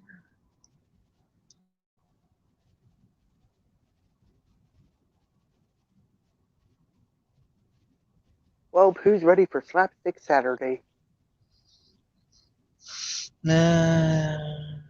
Is Jay firing Yeah. that up just about now, or what? I don't know when he's going to do it. I just know he wants to do it today. He did like an early pre-show this morning. Oh, I didn't catch some of that, I think. Oh, Lord have mercy. He did. If you call a pre-show a 4-hour and 26-minute preview. That's what I was saying, right? I'm like, what the I was laughing at them. Like, that's not a What evil preview. plan has he concocted this time? Although he was asking for stuff about Gavin being Oh bad or yeah. whatever. Also, he may cover Jelly Bean on that one as well. Cover me. No one ever covers me. Why can't I be a piece of shit? I want to be a piece of shit. I mean, I am a piece of shit. I'm just a nice piece of shit. I smell nice. I come from a nice asshole.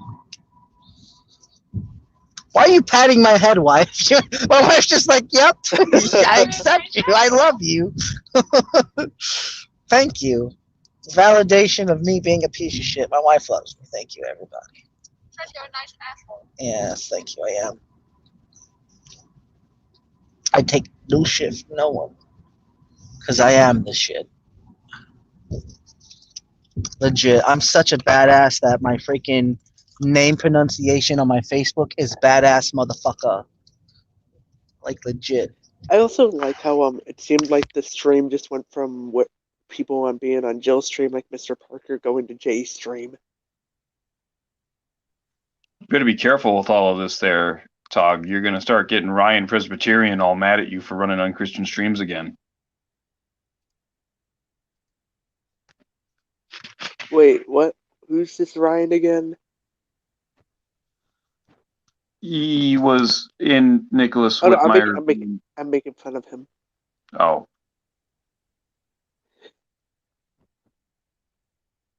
See what I've said? Why you can't tell when Wiley's being sarcastic. I knew he was being sarcastic, but it's He that never pitch of varies his his. tone of voice. Leave me alone. Yeah. I told you. I told you, okay. Wiley. I told you.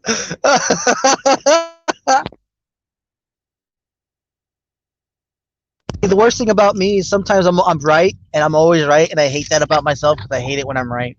Because I sometimes I hate it. I hate being right about bad things. Sometimes people.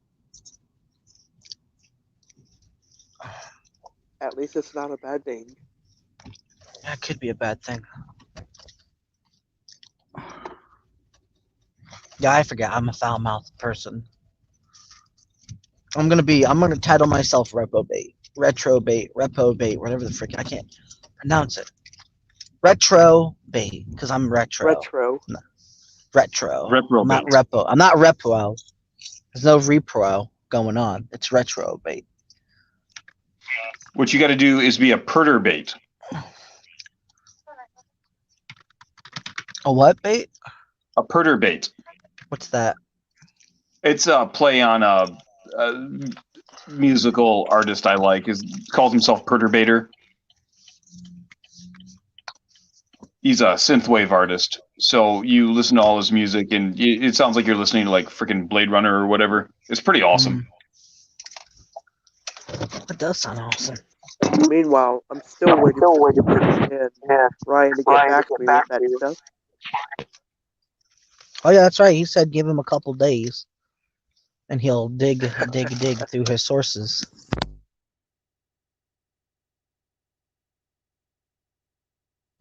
I like sources. Yeah, sources are awesome. Speaking of stuff like this, I still find it funny with the whole Gavin thing. It's like the biggest issue with this.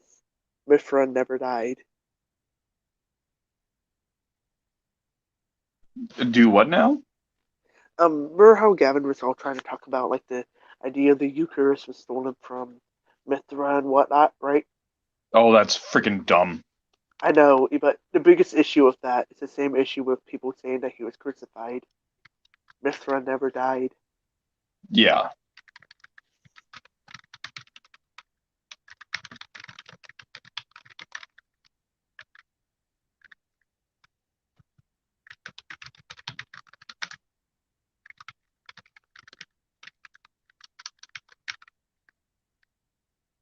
I don't even know who Mithra is. You guys are pagans. Well, Mithra was a god that was supposedly worshipped in the last century. And Roman. Yeah. Supposedly worshipped in like 1 BC through the 180 stretches. Kind of religion made a small revival, and people attribute that for the rise of Christianity. Everybody just mistakenly mixed in Mithra myths with this preacher from Nazareth, and it falls apart under any kind of scrutiny. Heck, even the Sol Invictus thing, the whole trying to put it on December 25th and then come until 480. There's actually some decent scholarship that arguing that Jesus was in fact born on or about the 25th. I just remembered there's something I wanted to discuss about the pronunciation of Christ and his name, and how I think that it is important what we call Christ, in his name, in the importance of why the Jews didn't get his name wrong. They didn't say his name is so that they wouldn't get it wrong and offend him. Because the way I think about it, right, I've always been pissed off when my name always got mispronounced and all this other stuff. So I figured I know of that disrespect and how it goes. So why would anyone respect anyone when you can't even get their name right, so to speak? And how well do you know a person if you don't know don't even know their name and how to say it right? And I've always wondered about that because people say you think God or Christ or cares about what name you call him, and I hear this now from people yes, I think he does because I think it's a respect thing, to be honest. I think the issue with that is it's the whole idea of the whole secret name movement. Help me. What is the secret name movement? Because I don't know what that is. Sacred. Go ahead. Yeah. Well, the issue is that they try to get us to explicitly use the Hebrew, which even then you gotta understand with the trying to read the language of Hebrew, you gotta understand how the Masoretic text even works, and the whole vowels and whatnot, and how that can somewhat affect how you're saying it. So even saying it from the Hebrew perspective can be a bit weird. And also the idea of it just being a different language is just simple enough. You're saying it in a different language. Heck, if you go to a different place today, they would probably say your name in a bit different way. Well, or write it down in a different way. I don't want to get. I was just about ready to say that. I don't want to get that confusion because I was going to make the distinction between that. I forgot to make that distinction between how cultures calling someone in a different tongue, but it's still the same name. I'm not talking about that, and I'm not talking about having a multiple name like Thomas did, being Demetrius and having multiple names. I'm not talking about that and being known by a different name and in that instance, because that's the name that we're known by. Like me, I'm known by Tog, this one guy. I accept those names because I'm known by them. When I'm talking about someone coming up and then saying, well, For example, how it's actually his one guy, not necessarily this one guy. Uh, it's just the way I see it is it's his one guy, but it's this one guy because everyone reads the T first. But but that's not a big thing because anyway, that's more of a spiritual thing anyway. I'm just using it as an example, and I'm not trying to make a thing about making. It's just an honest comparison, but something along those lines when it's not properly pronunciated or said or something along those lines, not the confusions in between name. Sorry, I know I kind of rambled on. I'm very tired, guys. I'm running on a little sleep, so I'm gonna ramble on. I'm sorry. Well, even with that, just simple enough with the whole, if you're trying to say it in the modern day, we don't really know how exactly they would have pronounced it. We could speculate, but not all the way, though. And also with just, of course, a different language being a different language. And oftentimes, a lot of these arguments are used similar by the sacred name movement, trying to say if you don't say it right, then you're in trouble.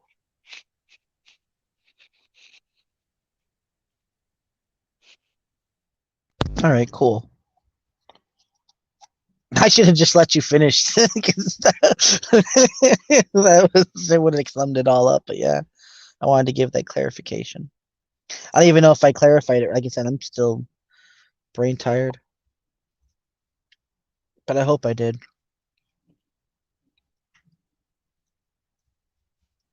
I still find the most funny arguments that they try to make is the whole Jesus pig thing. Do you think that's where the name thing came from? Is because people who had their name pronunciated wrong all the time and they get tired of it? You're like, you say my name wrong. You can't say Christ's name's wrong. How dare you? I can see that be the thing. Well,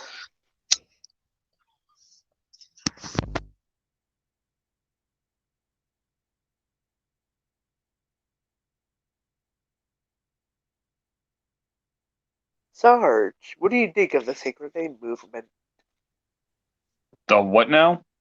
The sacred name movement. You can I don't only even say Yeshua. You cannot say Jesus. That Oh, means Earth Pig. that's freaking stupid, right? Jesus is obviously an Anglicanized version of a Latinized version of his name. I take that as seriously as I take Peter. People who say Peter wasn't the rock because his name is Peter and did not rock. You're dumb. Go away.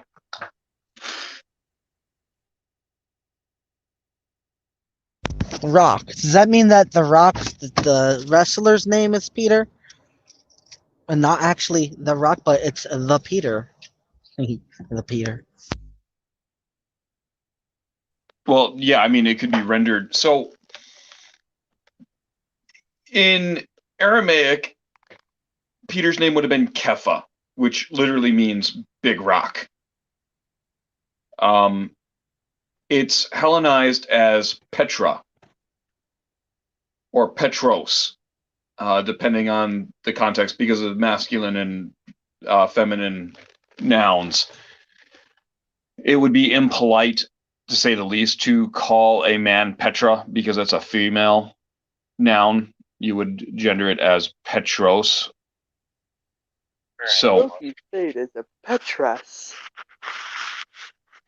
So yeah, it just, and that also in Greek means rock. I mean, a little bit of context plays in where you talk about a big rock or a little rock, right? But yeah, basically calling the rock is, I mean, it would be translated in certain languages as literally like Peter or Kepha. Because all Peter is it's an Anglicanized rendering of the Hellenized version of Kepha or Cephas.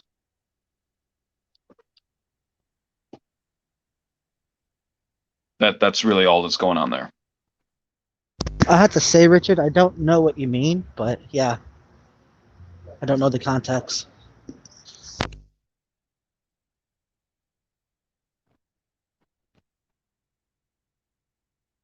Well, so it goes back to certain passages in the Bible where Jesus says, well, who do people say that I am? And the apostles replied, well, some say you're John the Baptist, others say that you're Elijah come back to life, others say that you're Moses or whomever, right? And then Jesus says, well, who do you guys say that I am? And Peter says, well, you are Christ, the Son of God, the Messiah. And Jesus says, well, blessed are you, Simon, son of Jonah. You are the rock, or Peter, the rock, and on this rock I will build my church. Right.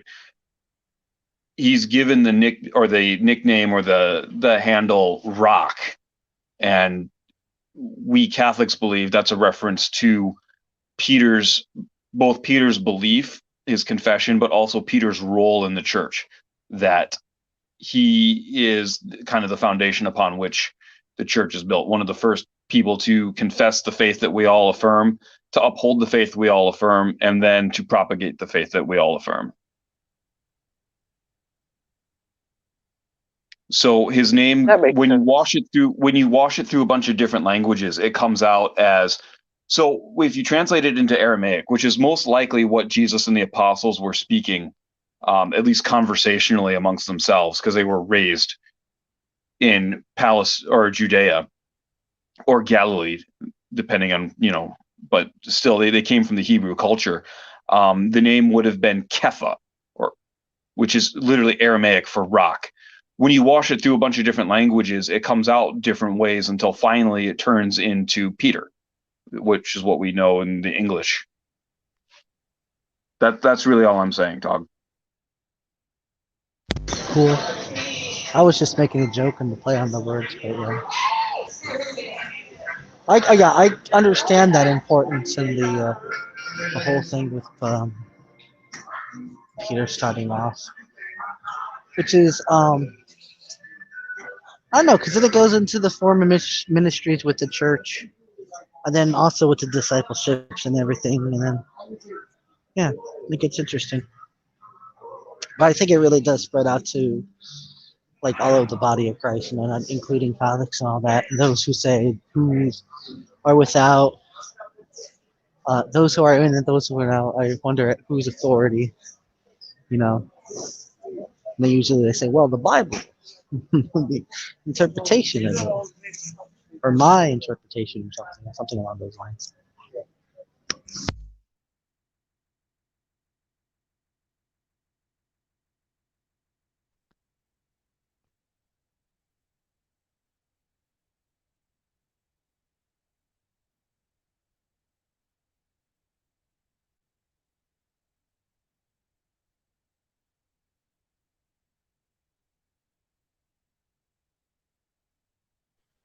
Yeah, it is actually kind of interesting with the whole rock thing and whatnot. Oh yeah, I didn't know anything about the sacred name thing. What Richard is saying is the idea that there is magical powers in speaking certain sounds and certain annotations. Some of those who also describe the idea that sounds can physically move large objects. Oh, I did not know that. It's cool. Sorry if there's loud background. Large. Wow.